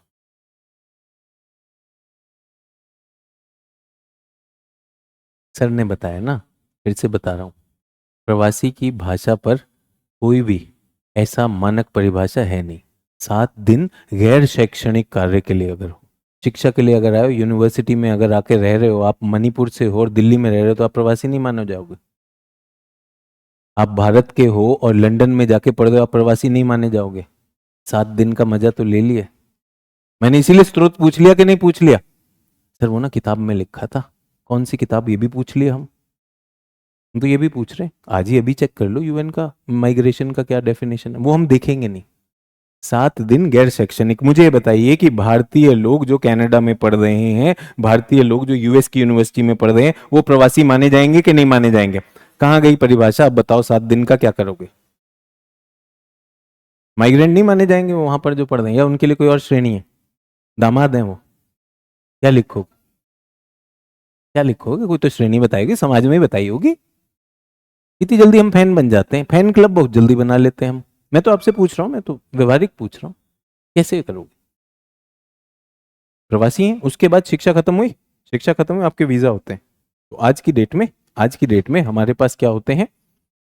Legal migrant, illegal migrant, legal migrant, illegal migrant. 2 तरह के माइग्रेंट होते हैं। लीगल माइग्रेंट वो है, मेरे पास यूनिवर्सिटी का दाखिले के पर्चे हैं, सब कुछ है, मैं कानूनी रूप से आया हूं, मैं कानूनी रूप से माइग्रेंट हूं। और मैं जो हूं, मेरे पास पर्चे नहीं है, मेरे कॉलेज यूनिवर्सिटी जितना वीजा था वो खत्म हो गया है और मैं देश छोड़कर नहीं गया हूं, मैं क्या हूं? गैर कानूनी अप्रवासी। ठीक है, तो ऐसा नहीं है कि शिक्षा के लिए 7 दिन वाला खेल तो कर लिया, क्योंकि अब भूगोल ऑप्शनल में नहीं हो इसलिए परिभाषा बता नहीं रहा हूं, ये हमारा काम होता है इसकी परिभाषाएं। इसीलिए आपसे स्रोत पूछ लिया, सभी लोगों से कहना चाह रहा हूं इन स्रोतों को वहीं पर इंटरव्यू वाला पूछ लेगा, बढ़िया जवाब बताए भाई, कहाँ से लाए, रुक नहीं पाएगा, बेइज्जती बहुत हो जाएगी, मत करवाना है, पहले ही बता रहा हूं मैं, है ना। तो प्रवासी की आज परिभाषा देखिएगा कि यूएन के हिसाब से, यूएन माइग्रेशन ऑफिस के हिसाब से क्या होती। और प्रवासी शब्द को राजनीतिक कारणों से बहुत ज्यादा गंदा बना दिया गया। ठीक है, राजनीतिक कारणों से बहुत ज्यादा गंदा बना दिया गया, इसमें कोई दिक्कत नहीं है अगर आप प्रवासी हो, प्रवासी देश दुनिया चलाते हैं। मनुष्य का इतिहास किसका इतिहास है? प्रवसन का इतिहास है। मनुष्य तो शुरू कहां से हुए थे? मनुष्य के लिए शुरू कहां से हुए थे? अफ्रीका से हुए थे। अफ्रीका से ही तो सारे मनुष्य निकले हैं। अगर मुझसे पूछें कि विश्व की प्राचीनतम संस्कृतियों का उदय कहां हुआ, सभ्यताओं का उदय कहां हुआ, 7 जगह पर हुआ। सिंधु घाटी, गंगा घाटी, वैंगहो घाटी, नील नदी घाटी, मेसोपोटामिया, मिडिल अमेरिका और हमारा एंडियन, ये 7 जगह से हुआ। उसके बाद सारे के सारे चले गए, सब प्रवासी हैं भाई। तो ये जो प्रवासियों का खेल चला है, ये प्रवासियों का जो खेल चला है, इससे थोड़ा सा आगे निकल के आ जाओ। प्रवासी अपने आप में कोई गाली नहीं होती। अब मुझे एक बात बताइए, यूरोप में मुझे बताइए कि यूरोप में आबादी कम हो रही है, यूरोप की जो आवश्यकताएं हैं, तकनीकी आवश्यकताएं हैं, मैन पावर की आवश्यकताएं कहां से पूर्ति होंगी? प्रवासियों से पूरी होगी कि नहीं होगी? तो यूरोप क्या करेगा? यूरोप आवेदन देगा, यूरोप कहेगा कि हम इस वर्ष 1 लाख प्रवासी लेने को तैयार हैं। ऑस्ट्रेलिया, हम 1 लाख प्रवासी लेने को तैयार हैं, प्रोवाइडेड वो डॉक्टर हो, वो नर्स हो, वो वकील हो, वो अकाउंटेंट हो, ये हो। तो प्रवासी कोई बुरी चीज नहीं है, प्रवासी को गाली मानना बंद करिए। गड़बड़ कहां होती है? इलीगल प्रवासी। कि आप कहां पर रह रहे हो? लीबिया में रह रहे हो, आपको वहां पर जीवन का आनंद नहीं आ रहा, आप यूरोप जाना चाहते हो, आप क्या करते हो? एक बोट पे बैठ जाते हो, एक नाव पे बैठ जाते हो और वहां पर यूरोप के तट पे आप लैंड कर जाते हो। वहां जब पहुंचेंगे तो लोग पूछेंगे आप कहां से हो? बोले हम तो यहीं से हैं। बोले कैसे पता? तुम्हारे पास कागज कौन से हैं? बोले कागज तो समुद्र में बह गए। अब बताओ क्या है? मानवीय आधार पर उसका क्या, वो अपनी सारी आइडेंटिटी क्या कर देगा? छुपा देगा। सारी की सारी आइडेंटिटी क्या करेगा? छुपा देगा। इसे ये डंकी रूट भी कहा जाता है। लोग इस तरह से घुसने के, ये गड़बड़ है। ये क्या है? ये गड़बड़ है। हर देश के पास पूरा अधिकार होना चाहिए कि ऐसे लोगों को रोकिए, और इसके लिए क्या होना चाहिए? आपकी सीमा सुरक्षा और सीमा पे मॉनिटरिंग दुरुस्त होनी चाहिए। ये काम किसका है? सरकार का काम है। ये सरकार का काम है। अगर आपको लगता है कि दिल्ली में रोहिंग्या, दिल्ली के चुनाव में बात हो रही थी, रोहिंग्या आ गए हैं, कहां से आए? पाकिस्तान से आए। ये देखो, रोहिंग्या पाकिस्तान से आ गए, अभी बांग्लादेश से आ गए, म्यांमार से चले, म्यांमार से चले, पूरा पूर्वोत्तर पार किया होगा, बंगाल पार किया होगा, बिहार पार किया, कहीं रोक नहीं पाए। क्या कर रहे थे? मतलब जो हमारे अधिकारी हैं, मसाला, ए रोहिंग्या जा रहा है, जा रहा। दिल्ली पहुंचोगे तो बात करेंगे। कैसे बे? सोचो तो सही। अब कहां है? चुनाव तो हो गए, अब कहां है? अब रोहिंग्या का मुद्दा कहां है? अब कहां है? यमुना में नाव में बिठाए सर, यमुना से चलते चलते प्रयागराज पहुंचे नाव में, प्रयागराज से गंगा पहुंच गई नाव, अब गंगा से हल्दिया पहुंच गई नाव, अब वो बंगाल की खाड़ी में है सर, बाहर चले गए। तो सिंपल था सर, बोट पे तो बिठाना था, पहले बिठा देते। सब के सब मजे में चल रहे हैं सर। वो बता दिए थे 7 दिन से ज्यादा, अगर 8वां दिन हो गया ना तो दिक्कत है। रट के बैठा है, नोट्स मान के, और ब्रह्म वाक्य मान के चल रहा है। दिक्कत तो ये है, ब्रह्म वाक्य मान के चल रहा है। अंधविश्वास देख लो, विश्वास तो बहुत अच्छी बात है, अंधविश्वास देख लो कि भाई उतने पर हम खत्म कर देते। थोड़ा तो यूएन की परिभाषा तो देखोगे भाई, यूएन की परिभाषा देखोगे, उसमें श्रेणियां देखोगे। ठीक है, तो ये हुआ हमारी आबादी। तो अब हम एक एक करके आबादी को देखने वाले हैं। सेंसस हमारा हो नहीं रहा है, तो कितनी थी वो हमने देख ली है। आबादी का कुछ आंकड़ा आपके सामने, तो जल्दी से लिखेंगे। भारत की आबादी अभी कितनी है? 2022 वाला नहीं लिख रहे, हम 2011 पर ही रखेंगे, वही सेंसस है। कितना? 1.2 बिलियन। ये हमें पता है कि 2025 में कितना हो गया? 1.43 बिलियन। बट जो आखिरी आंकड़ा था, आखिरी आंकड़े के हिसाब से, आखिरी आंकड़े के हिसाब से उत्तर प्रदेश, उसके बाद महाराष्ट्र और उसके बाद, क्योंकि इनमें आबादी ज्यादा है, क्योंकि इनमें आबादी ज्यादा है, तो इनकी लोकसभा में रिप्रेजेंटेशन भी ज्यादा होगी कि नहीं होगी? लोकसभा में रिप्रेजेंटेशन भी ज्यादा है, तो चुनाव के समय सबसे ज्यादा नौटंकी इन्हीं के चुनाव में होती कि नहीं होती? कौन चिंता कर रहा है मणिपुर में क्या चुनाव चल रहा है, त्रिपुरा में क्या चुनाव चल रहा है, एक आध सीट है। तो ये हमारे सामाजिक, आर्थिक, जनसंख्या के केंद्र क्या हैं? यूपी, महाराष्ट्र, बिहार। भाषा में, भाषा को लेकर आजकल जो विवाद हो रहा है, उसमें कौन से राज्य हैं? यूपी, महाराष्ट्र, बिहार। इन्हीं में खींचतान चलेगी, इन्हीं में खींचतान चलेगी, और ये हमारे टॉप हैं। और सबसे सुंदर, आपने सुना, पूरा ऑर्गेनिक राज्य कौन सा है? सिक्किम। कोई टेंशन नहीं, कोई पूछ भी नहीं रहा, पूरा का पूरा ऑर्गेनिक है। यहाँ पे सारी चीजें ऐसी हैं जिनमें सब कुछ स्वास्थ्यवर्धक है। कोई सिक्किम की बात कर रहा है? कोई नहीं कर रहा है, सिक्किम की कोई बात नहीं हो रही।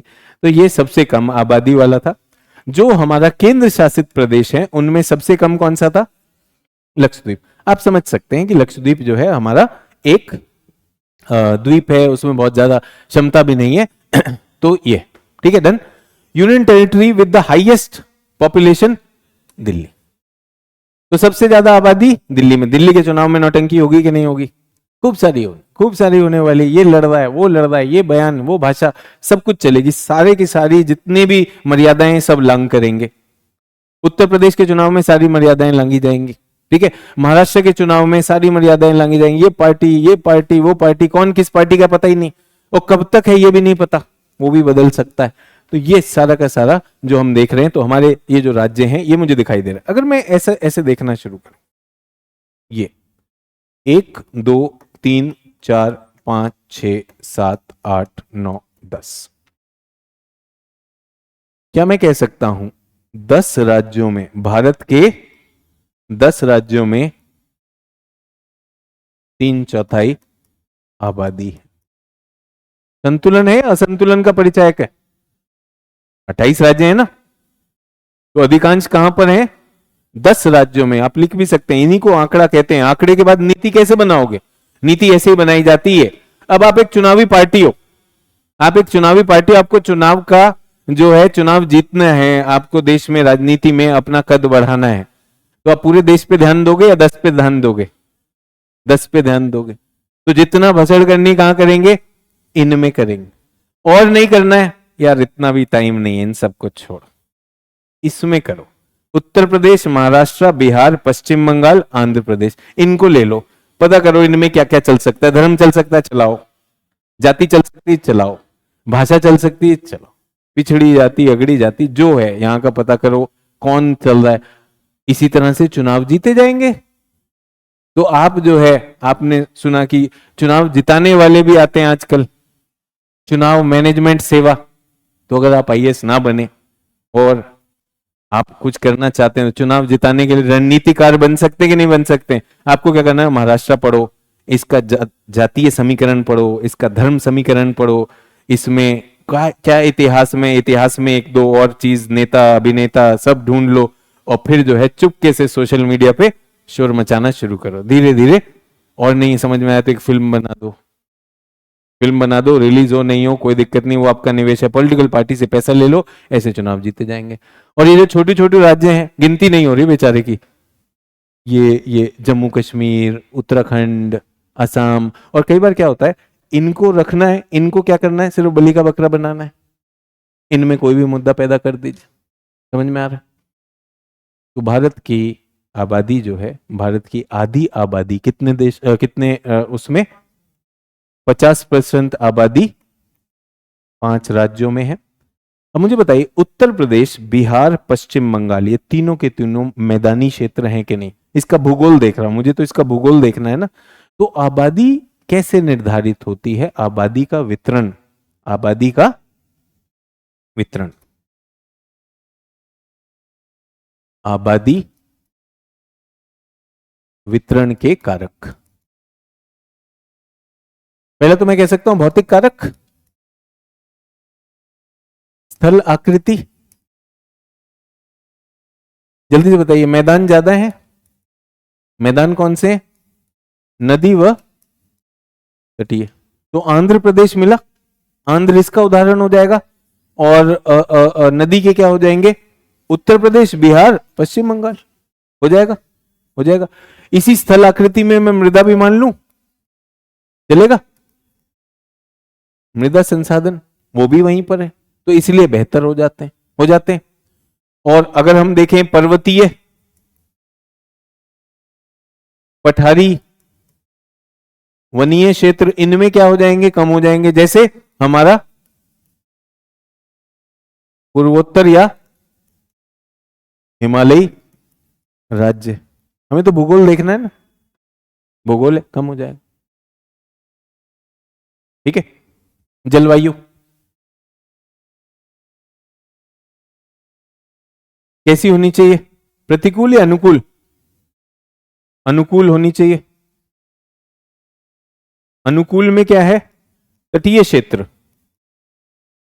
तटीय क्षेत्र अधिक आबादी के केंद्र हो जाएंगे, तटीय क्षेत्र अधिक आबादी के केंद्र हो जाएंगे। अभी हमने क्या उदाहरण देखे? महाराष्ट्र है, और क्या देखा? टॉप 5 में आंध्र हो जाएंगे कि नहीं हो जाएंगे, अगर हम बात करें जलवायु में।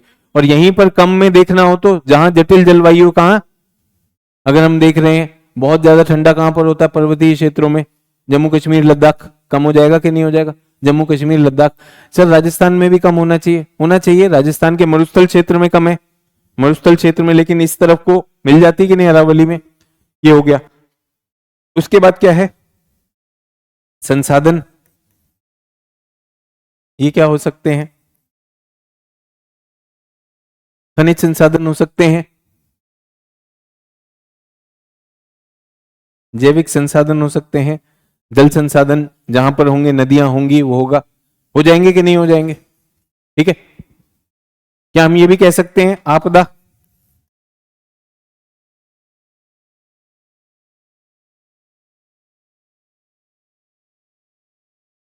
आपदा रहित क्षेत्रों में आबादी ज्यादा होगी, हिमालय क्षेत्रों में क्या है? आपदा आने की ज्यादा संभावना रहती है। होगी या नहीं होगी? ये तो हो गए भौतिक कारक। ये कौन से हो गए? भौतिक कारक। बट अब हम देखते हैं सीमित नियंत्रक कारक है। क्यों? क्यों? आपके पास संसाधन नहीं है तो क्या हो गया? हमने क्या कर दिया? यातायात से चीजों को पहुंचा दिया, पहुंचा दिया कि नहीं पहुंचा दिया? क्या तट पे सुनामी आ सकती, चक्रवात आ सकता है कि नहीं आ सकता? आ सकता है, लेकिन फिर भी लोग रहते हैं कि नहीं रहते हैं तटीय राज्यों में? क्यों? हम आपदा का प्रबंधन कर लेते हैं। कर सकते कि नहीं कर सकते? हमारे क्षेत्रों में, जैसे हमने शुष्क क्षेत्रों में किया, शुष्क क्षेत्रों में हम क्या ले गए? सिंचाई ले गए, सिंचाई ले गए तो हमने वहां पर भी कृषि कर दी। कर सकते हैं कि नहीं कर सकते? तो अब जो दूसरा कारक है वो ज्यादा इंपॉर्टेंट हो जाता है। कौन सा कारक? मानवीय कारक। और इनमें सबसे अहम कारक है आर्थिक विकास। जहां पर आर्थिक विकास ज्यादा होगा, उसकी संभावनाएं ज्यादा होंगी, वहां पर ज्यादा होने वाला। तो आप देखेंगे शहरीकरण, यातायात व संचार जहां ज्यादा होगा, वहां पर यह होगा कि नहीं होगा? जीवन की गुणवत्ता। क्या है? जीवन की गुणवत्ता। कैसे? बेहतर शिक्षा, बेहतर स्वास्थ्य, बेहतर पर्यावरण। होगा कि नहीं होगा? तो ये सारी चीजें भारत की आबादी को नियंत्रित करती हैं। और क्या मैं एक ये भी कह सकता हूं,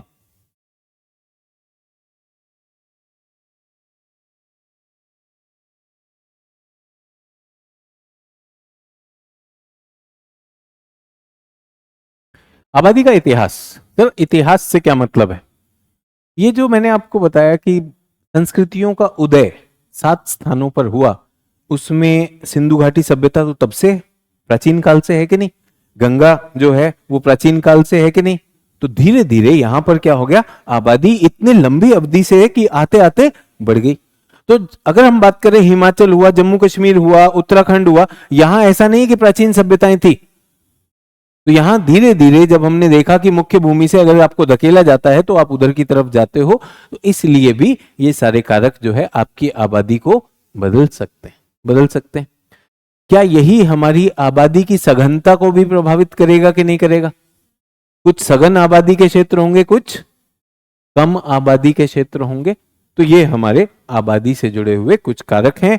कुछ डेटा भी आपको दिया है, पॉपुलेशन साइज में भी दिया है। 2024 में जो संयुक्त राज्य का जो हमारे पास आंकड़ा है, संयुक्त राष्ट्र का, सॉरी, मार्च 2024 के आंकड़े के हिसाब से हम कितने हो गए? चीन को हमने पीछे छोड़ दिया है। चीन अभी कितना हो गया? 142 है। अकेले जनसंख्या के आकार पर भविष्य के बारे में ज्यादा अनुमान लगाया नहीं जा सकता। आज भारत में 1.4 अरब की आबादी है, जो 1951 में कितनी थी? 361। अब कितनी है? कितने गुना बढ़े हम?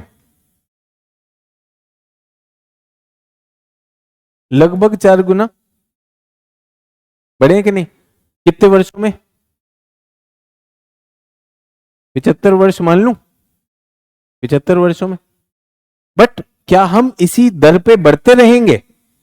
ये सही नहीं है। अब जो हमारी दर जो है वो कम होने लगी है, तो वही हम चाहते हैं, क्योंकि इस दर पे बढ़े तो देश के पास उतने संसाधन नहीं, देश के पास उतने संसाधन नहीं। एक चीज ऐसी बात आती है ऐसी बात आती है कि भारत में चीजों की महंगाई बढ़ रही है। क्यों बढ़ रही है? अर्थव्यवस्था ये तो कहती है डिमांड एंड सप्लाई, मांग बढ़ती जा रही है, सप्लाई क्या है? वो सीमित है। सप्लाई सीमित है तो चीजें महंगी होती जाएंगी कि नहीं?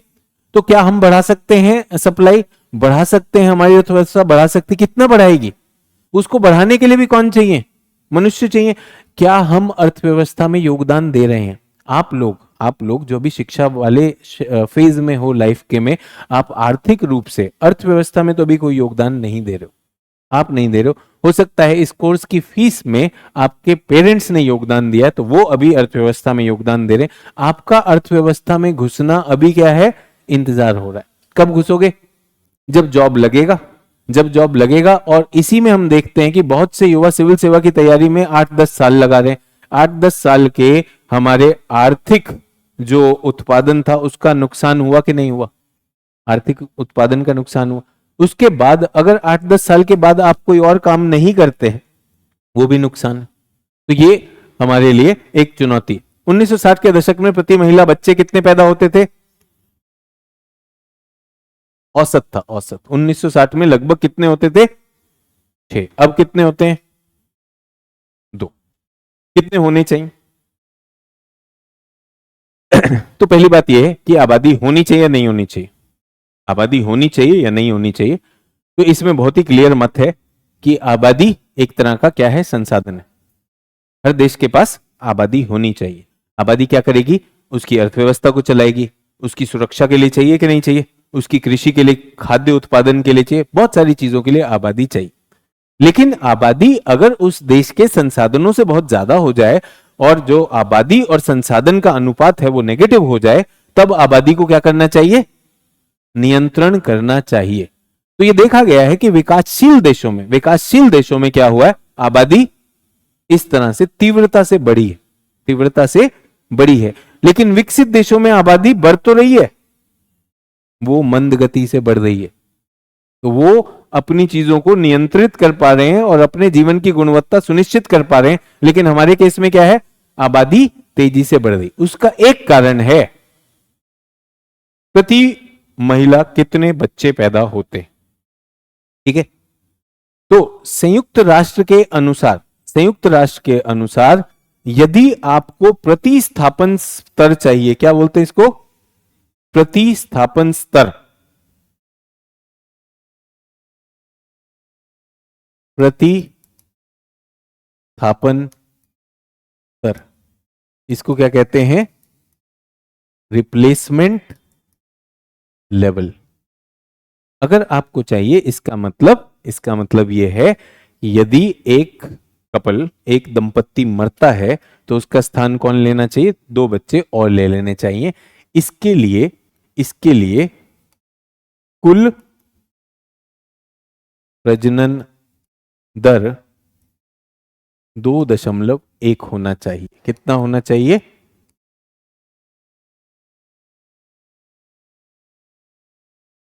इसके अनुसार, संयुक्त राष्ट्र के अनुसार 1960 में भारत का कितना था? भारत था 6। तो आप समझ सकते हैं हमारी दर, वृद्धि दर कितनी ज्यादा होगी। इसीलिए हम 1950 से 2025 तक कितने हो गए? 4 गुना हो गए। तो क्या हम प्रतिस्थापन में आ गए हैं? हाँ, बिल्कुल आ गए हैं। अभी जो आंकड़े आ रहे हैं 2025 में, ऐसा लग रहा है 2024-25 में 2 के करीब है। 2 क्या है? 2 के करीब है। 2 से कम भी हो सकता है, बट 2, ठीक है। 2 का मतलब प्रतिस्थापन पे है या उससे नीचे आ गए? नीचे आ गए, उससे नीचे आ गए। बट पता कैसे चलेगा?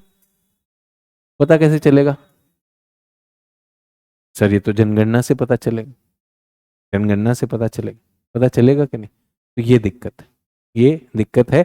जनगणना इसलिए जरूरी, ये नहीं कि बांग्लादेशी आ रहा है यहां पर, कि हमें प्रतिस्थापन करना है ना, हमें अपनी देश को वो करना है। और मैं आपको बता दूं, इसमें इसमें उत्तर प्रदेश और बिहार जो है, ये 2 से प्लस है। लगभग बिहार की तो 3 के करीब चल रही है। बिहार की क्या चल रही है? 3 के करीब चल रही है। और केरल की क्या चल रही है? केरल की क्या चल रही है? बहुत नीचे चल रही है, बहुत नीचे चल रही है। 1 के करीब है, 1 के करीब या उससे भी कम हो गई। तो केरल की आबादी क्या होती जा रही है? नीचे होती जा रही है। और हमारी आबादी, इन इन राज्यों की आबादी ऊपर होती जा रही है। अब मुझे बताइए, क्या यूपी और बिहार को क्या विलेन की तरह देखा जाना चाहिए इस कारण से? ये एक प्रक्रिया है, ये एक प्रक्रिया है। कोई भी चूर्ण खाने से ये ठीक नहीं हो सकती। बच्चे पैदा करने का निर्णय कौन लेता है? दंपत्ति लेते हैं। केरल में दंपत्ति ने क्या निर्धारित किया कि भाई और बच्चे नहीं चाहिए। यूपी में दंपत्ति ने क्या निर्धारित किया? ये जितने उतने अच्छे, क्या दिक्कत है? ठीक है कि नहीं? नहीं सर, ये ना इसमें धर्म के आधार पे, सर आप समझ नहीं रहे सर। वो मैं सब समझ रहा हूं। नीचे किसका है? पारसी, जैन, ये बेचारे संख्या में कम हो रहे हैं। ऊपर किसका है? मुस्लिम, हिंदू। जिस तरह से यूपी और बिहार का नीचे आ रहा है, उसी तरह से ये क्या आ रहे हैं? नीचे आ रहे हैं। नीचे आने का कोई कारण सर? नीचे आने का कारण है सामाजिक आर्थिक विकास। टाटा को अगर हम देखें तो समृद्ध है कि नहीं? तो जब हम आर्थिक रूप से, पाया गया सिद्धांत, आप जब पढ़ेंगे तो सिद्धांत कहते हैं कि जब तक हमारा सामाजिक आर्थिक जो है विकास नहीं होता, तो हम जो है परिवार का नियंत्रण नहीं करते, परिवार का नियंत्रण नहीं करते। तो एक आपको मैं उदाहरण से बताना चाहता हूं। इसको क्या कहते हैं? जनांकिकीय, जनांकिकीय संक्रमण सिद्धांत। ये आपको समाजशास्त्र में भी पढ़ाया गया? पढ़ाया गया कि नहीं पढ़ाया गया? पढ़ाया गया। तो इसमें आबादी बढ़ती घटती कैसे है इसके अनुसार? ये सिद्धांत नोटेस्टीन और थॉमसन ने दिया है। नोटेस्टीन और थॉमसन ने दिया है। ये किस पर आधारित है? यूरोप व अमेरिका के देशों के आंकड़ों पर आधारित है। ठीक है। क्या आंकड़े होते हैं इसमें? जन्म दर, मृत्यु दर और आबादी।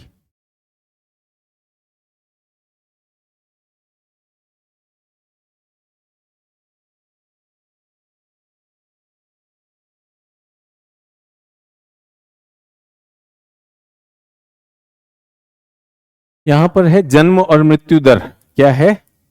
जन्म व मृत्यु दर।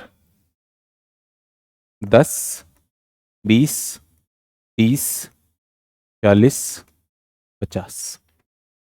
मनुष्यों की जन्म दर और मृत्यु दर कितनी होती है? सामान्यतः बताइए, अगर एक जीव के रूप में देखा जाए बायोलॉजिकली कितनी होती है? 45 से 50। तो कितने बच्चे पैदा हो रहे हैं? 45 से 50, 45 से 50, 45 से 50, ये बच्चे पैदा हो रहे हैं। मर कितने रहे?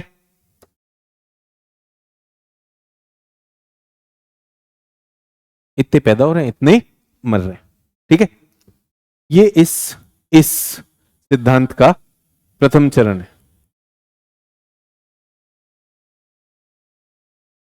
इसमें आबादी कैसी होगी? आबादी स्थिर होगी, आबादी को कुछ नहीं करना भाई। आबादी यहां पर स्थिर होगी और कम होगी। ये है आपकी आबादी। तो जो हम बात करते हैं, जो हमारे आदिम समाज हैं, आदिम समुदाय हैं, पुरातन जो काल है, वो इतने ही रहते हैं। लव कुछ बोला 50-60, बेटा लिखवाया था 45 से 50, चेंज मत करो। मनुष्यों की बात कर रहा हूं मैं, ना गीदड़ की, ना भेड़िए की, ना बकरी की, ना खरगोश की। मनुष्य की मैंने आपको बता दी इतनी होती। अगर इसको छेड़ा ना जाए तो ये रह सकती। ठीक है, अब हुआ क्या? अब हुआ क्या सोचिए। यूरोप में हो गई, यूरोप में हो गई कृषि क्रांति, औद्योगिक क्रांति और चिकित्सा क्रांति। क्या हुई? कृषि क्रांति, खाने को ज्यादा हो गया। औद्योगिक क्रांति, समृद्धि भी आ गई। और क्या कहा? स्वास्थ्य क्रांति, मतलब दवाइयों का भी इजाद हो गया। तो मुझे ये बताइए, मुझे ये बताइए, इन दोनों में कौन सी दर को प्रभावित किया जा सकता है विकास से? मृत्यु दर कम होने लगेगी। क्यों? खाने को बेहतर मिल रहा है, समृद्धि भी आ गई, समृद्धि भी आ गई, और क्या है? आपको मरने में दे रहे, दवाइयां आ गई।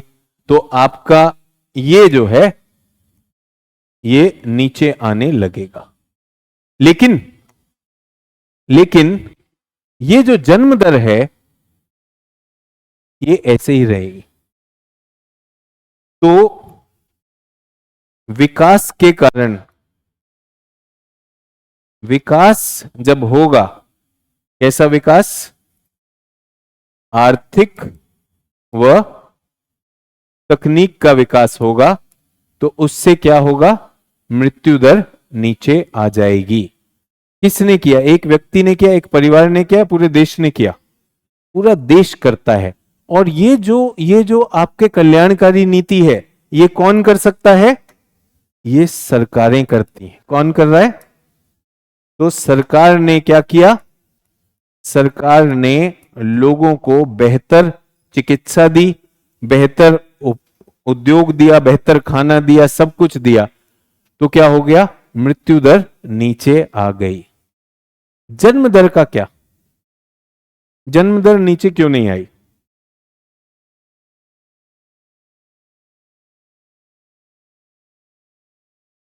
किसके लिए?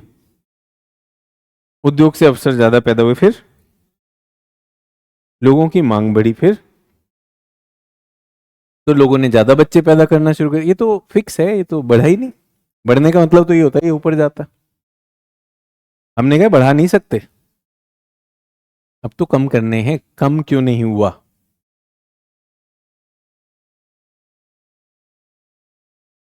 लोगों की मान्यताएं थी कि इतने बच्चे होना चाहिए। तृप्ति ने कहा धार्मिक मान्यताएं। एक बात बताओ, ये जो 50 का जो आंकड़ा था, ये धर्म पे आधारित था क्या, या बायोलॉजी पे आधारित था? ये तो बायोलॉजी पे आधारित था। मैंने तो धर्म कहा ही नहीं। अभी तो हम क्या हैं? पशु हैं, पशु हैं। जब हमें प्रजनन करना होता है तो एक पुरुष और स्त्री आते हैं और वो बच्चे पैदा करते हैं। तो हम पशुओं की तरह, हमारी सामाजिक सोच है ही नहीं। हमारी समाज, ये कह रहा है एजुकेटेड नहीं है, ये एजुकेटेड थे क्या? और यहां पे सब पढ़े लिखे हैं, कोई दिक्कत नहीं। अच्छा एक बात बताओ बच्चों, आपको यूपीएससी की तैयारी करनी है, केजीएस आपको पीडीएफ प्रोवाइड करवा सकता है, आपको पढ़ने के लिए मजबूर कर सकता है। कौन सी चीजें कर सकता है वो? पीडीएफ तो हम दे सकते हैं, पढ़ने के लिए वो आप ही को करना पड़ेगा। तो मृत्यु दर कौन घटा सकता है? सरकार घटा सकती है। सरकार बेहतर स्वास्थ्य दे सकती है। जन्म दर को घटाने के लिए हम चाहिए, जन्म दर का, बच्चा पैदा करना है नहीं पैदा करना, इसका निर्णय बेडरूम में होता है, पति और पत्नी करते हैं। और मृत्यु दर को नीचे करना ये सरकार के पॉलिसी रूम में हो सकता है कि यहां स्वास्थ्य देंगे, बाढ़ राहत देंगे, यहां पे वैक्सीन होगा। बेडरूम में सिर्फ आप हो। अगर बेडरूम में आवाज आ गई मित्रों, जिस दिन बेडरूम में आवाज आई मित्रों, उस दिन आप सरकार गिरा दोगे। ये हुआ था भारत में इमरजेंसी के टाइम, जब इंदिरा गांधी सरकार ने जबरदस्ती लोगों को पकड़ के आबादी कम करने की नीयत से नसबंदी के कार्यक्रम शुरू करवाए। लोगों ने कहा यार ये बेडरूम में नहीं आ सकते यार, ये तो मेरी मर्जी है। तो जब भी सरकारें डंडा लेके पहुंचेंगे आबादी कम करो, तब क्या हो जाता है? कई बार आपने देखा होगा, ये वीरेंद्र सहवाग के साथ जो है बॉलर ने बदतमीजी कर दी थी। वीरेंद्र सहवाग 50-60 की जगह फिर 300 रन बटा के हटा। तो जब आप उनके साथ जोर जबरदस्ती करोगे तो सरकार को क्या, लोगों को क्या लगेगा, यार कुछ तो गड़बड़ है। तो ये निर्णय कहां पे है? ये निर्णय बेडरूम में। बेडरूम में कौन है? पति और पत्नी। अगर पत्नी शिक्षित है, अगर उसकी आयु, वो बाल विवाह नहीं हुआ है, तो अपने पति को कहेगी कि यार हमारे 2 बच्चे हैं, इससे ज्यादा हमारी आर्थिक वो नहीं है, हमें इन्हीं दोनों को पालना चाहिए, है कि नहीं? तो ये बात होने के लिए लड़की क्या होनी चाहिए? शिक्षित होनी चाहिए। लड़की का बाल विवाह हो गया तो बाल विवाह में तो बच्ची को पता ही नहीं चलता है, बच्ची का कोई निर्णय में होता है कि नहीं होता है। वैसे एक पितृसत्तात्मक समाज में लड़की कुछ नहीं कह सकती। अब यहां पे परिवार का नियंत्रण करना, आप सोचो एक 32 साल की लड़की है जो आईएएस हो गई है, और एक जो है 16 साल की लड़की है जिसको ब्याह दिया गया है। कौन जो है अपने घर में कह सकती है कि बच्चे कितने होंगे मैं निर्धारित करूंगी? 32 साल की आईएएस लड़की कर सकती कि नहीं कर सकती? और 16 साल की अगर एक छोटी बच्ची के साथ विवाह हो गया, उसको पता भी नहीं हो सकता उसका शारीरिक भी विकास उतना ना हुआ हो कि वो बच्चे पैदा कर सके, लेकिन गलत तो गलत हो जाता है। और यहां पे क्या होगा? समाज उसे चलने देगा। तो ये जो निर्णय है ये कब आएगा? जब समाज में आर्थिक, सामाजिक और शैक्षणिक विकास हो जाएगा। तो वहां पर ये पति पत्नी क्या निर्धारित करेंगे, नहीं यार बच्चे जो है ना, बच्चे अब हमें नियंत्रण करने चाहिए, ठीक है? ये तो नीचे जा ही रहा है, ये तो नीचे जा रहा है, और जो पैदा हुआ है वो मरेगा तो है ही ना, जीरो तो हो नहीं सकता।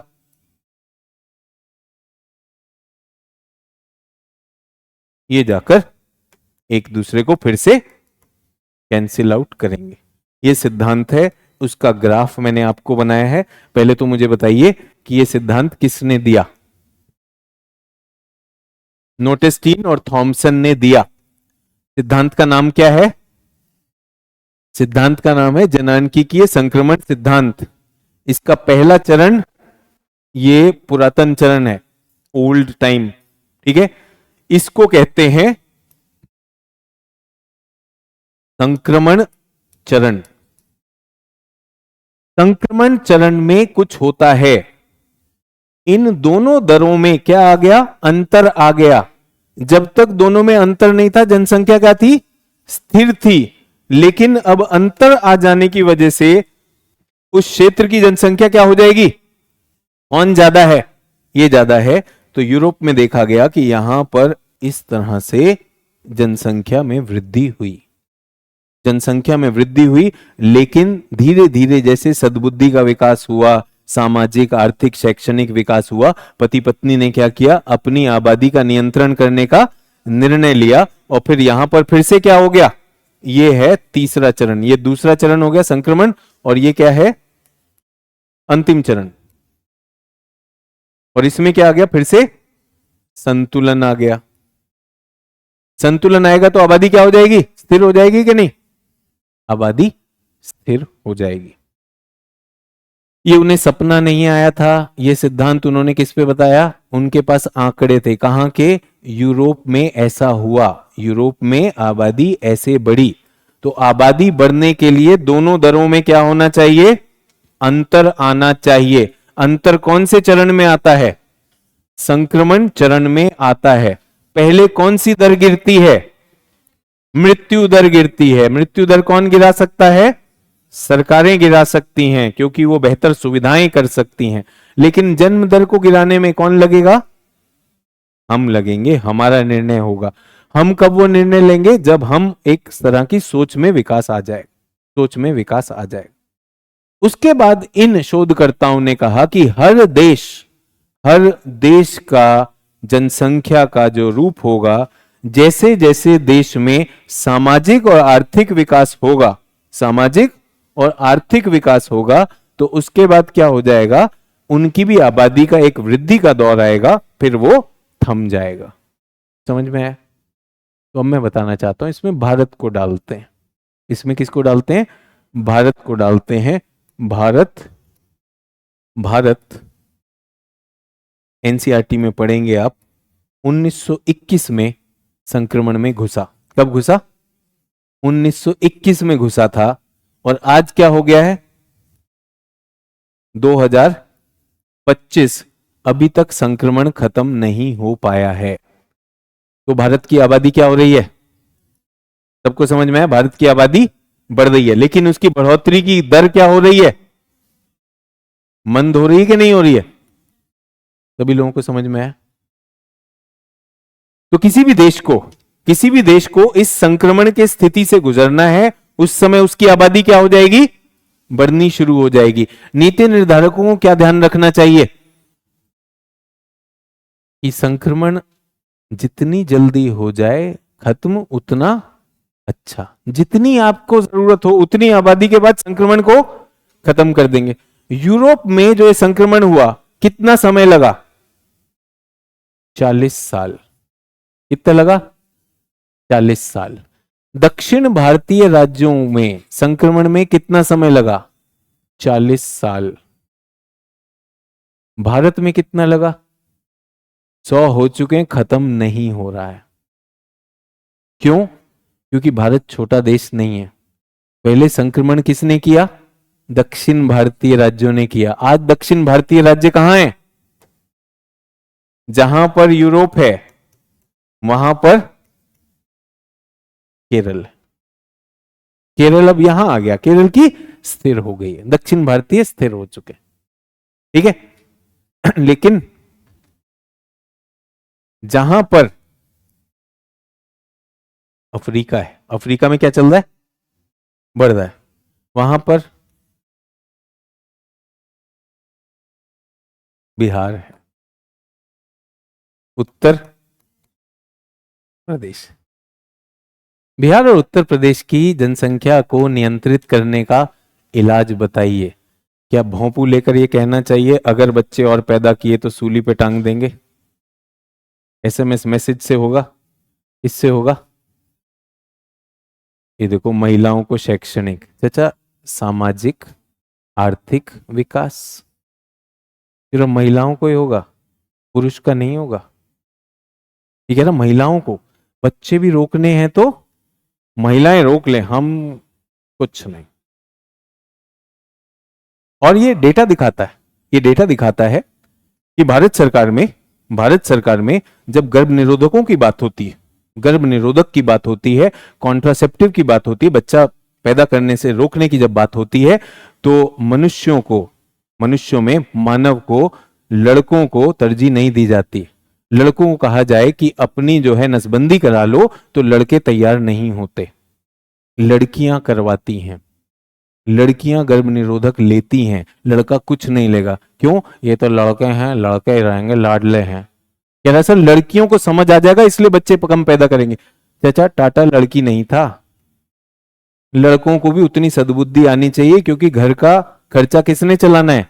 अगर मैं जेंडर रोल्स की बात करूं, आय कुछ है नहीं, शराब पीकर आता है, बीवी के साथ मारपीट करता है, बीवी घर भी चला रही है और शाम को कहता है बच्चे भी पैदा करो। ये हकीकत है लड़कों की। बट किस लड़के की? वो जो सामाजिक आर्थिक शैक्षणिक स्तर से नीचे। अगर आप उस स्तर के नहीं हो, अगर आपकी सोच में वो आएगी तो आप नारी का सम्मान करोगे। आपको दिखाई देगा कि बच्चे पैदा करना एक दायित्व का काम है, तो लड़का लड़की तो किससे होगा? ये पूरी की पूरी थ्योरी क्या कहती है? जैसे जैसे जैसे जैसे सामाजिक आर्थिक विकास होगा, वैसे वैसे आपकी जनसंख्या कहां की तरफ जाएगी? स्थिरता की तरफ जाएगी। ये जो खिड़की है ये बहुत इंपॉर्टेंट खिड़की है, इसको यूज करिए अपनी जनसंख्या को अपने हिसाब से बढ़ाने के लिए, बट नियंत्रण कर लीजिए। समझ में आया? तो बिहार और उत्तर प्रदेश में मुझे बताइए, क्या प्राथमिक स्वास्थ्य अच्छा है या बुरा है? प्राथमिक स्वास्थ्य केंद्र पे आप जाते हैं? नहीं जाते। प्राथमिक शिक्षा उपलब्धता ज्यादा है या कम है? नारी का स्तर अच्छा है या कम है? कम है। इसी को केरल में देख लीजिए। प्राथमिक उपचार बढ़िया से हॉस्पिटल काम करता है, प्राथमिक उपचार के पास जाइए, बिना किसी खर्चे के आप जा सकते। प्राथमिक शिक्षा बहुत ज्यादा, महिलाएं बहुत ज्यादा शिक्षा में, महिलाएं बहुत ज्यादा स्वास्थ्य में। भारत ही नहीं दुनिया में जो है, केरल की महिलाएं जो हैं वो नर्सिंग को संभाले हुए हैं, मेडिकल इंडस्ट्री में, टीचिंग में बहुत सी शिक्षिकाएं मिलेंगी, बहुत सी स्वास्थ्य सेविकाएं मिलेंगी। बहुत बड़ी चीज हुई है। उत्तर भारत में महिला मजबूर है मजदूरी करने के लिए, फिजिकल मजदूरी कर रही है बेटी, उसके बाद खाना पीना सभी का वो करना है, और दुनिया की चीजें, नशा पत्ती सारी चीजें चल रही हैं। तो अब मुझे बताइए क्या वो करेगा या नहीं करेगा? नहीं करेगा। और इस पे हम उन्हें धर्म और जातियों पे भी बांट दें और उनके मन में संशय डाल दें कि भाई धर्म और जाति क्या कर रहे हैं आपको, इनकी आबादी बढ़ रही है, उनकी आबादी बढ़ रही है। इलाज क्या है? इलाज क्या है? बिहार का सामाजिक आर्थिक विकास होना लग रहा है इस चुनाव में? चुनाव आ रहा है, कौन से मुद्दे पर लड़ने वाले हैं? जाति के आधार पर? जाति के आधार पे, क्राइम के आधार पे होने वाला कि नहीं? कोई भी आया कट्टा लेके गए, धाएं, एक मारा दो मारा, ये सब तो चलता रहता है। मंत्री क्या कह रहा है? बिजली होगी तब ना सस्ती करेंगे। अब ये बात कर रहा है बिजली भी नहीं है, कुछ भी नहीं है, तो चुनौती है या नहीं? तो सबसे बड़ा गर्भ निरोधक कौन है? विकास। इस क्लास में अगर कोई विकास है तो बुरा मत मानना, ठीक है? विकास, जितना भी विकास होगा वो सबसे बड़ा जनसंख्या का नियंत्रक है। जितना ज्यादा शिक्षा आएगी, जितना ज्यादा समझ आएगी, वो जितना ज्यादा आप लोगों को बांटेंगे, दिक्कत है। दिक्कत वहीं पर चुनौती आने वाली। और मैं आपको ये भी बता दूं, अफ्रीका और बिहार आपने देखा, यहां मुस्लिम है, यहां पर हिंदू है, दोनों की आबादी बढ़ रही है। किसकी तेजी से बढ़ रही है? मुस्लिम की, हिंदू की। उसके बाद कौन है? ये पारसी तो गिनो ही मत, वो तो स्पेशल है। सिख, ईसाई, जैन। एक ये तो स्टेज बना के चले गए थे, इसके आगे इन्होंने स्टेज ही नहीं बनाया। एक नया स्टेज पैदा हुआ है। लोगों की मृत्यु दर तो है ही इतनी, लेकिन जन्म दर बहुत नीची हो गई है। तो उससे क्या हो गया है? अब आबादी गिरने लगी है। ये 5वां स्तर है, नया स्तर आया है। ये कहां पर हो रहा है? जापान में। कहां पर हो रहा है? जर्मनी में। कहां पर हो रहा है? पारसी में। तो पारसियों की मृत्यु दर ज्यादा है और जन्म दर कम है, तो पारसियों की संख्या कम हो रही। पारसी मैसेज भेज रहा हो, समझ में आता है। ये दोनों बैठ के मैसेज बना बना के भेज रहे हैं, 1 नहीं 4 करो। रुक जाओ बे, रुक जाओ। बट देश की कितनी आ गई है अब?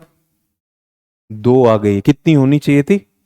प्रतिस्थापन के लिए 2.1 है, तो चिंता वाली बात नहीं है। देश की तो आ गई है, लेकिन क्षेत्र जरूर है, अभी भी है। और क्षेत्र का इलाज क्या है? विकास उसका इलाज। ठीक है, आशा आपको समझ में आया होगा। कुछ आंकड़ों पर हम कल सीधा आंकड़ों की बात करेंगे, आज थोड़े कॉन्सेप्ट्स पे ज्यादा बात हुई। कॉन्सेप्ट पे फिर मैं कहना चाहता हूँ, अगर आपको समाजशास्त्र में भी आपने पढ़े हैं तो मेरा आपसे आग्रह है कि कुछ चीज़ों की परिभाषाएं आप जरूर मानक परिभाषाएं देख लीजिए। कल मिलेंगे, धन्यवाद, जय हिंद। और ये बुकलेट भारत का भूगोल है, इसमें जनसंख्या का चैप्टर है, आंकड़े इससे दिखाएंगे ताकि मैं जब कल की क्लास लूंगा तो तेजी से आंकड़ों से गुजरता चला जाऊंगा। किसी छात्र ने कहा कि सर कब तक भारत की आबादी बढ़ेगी, उसके भी हमारे पास अनौपचारिक आंकड़े हैं, वो भी कल आपके साथ शेयर करूंगा। ये मटेरियल हैंडआउट में डल जाएगा और इसमें चैप्टर है जनसंख्या पे। धन्यवाद।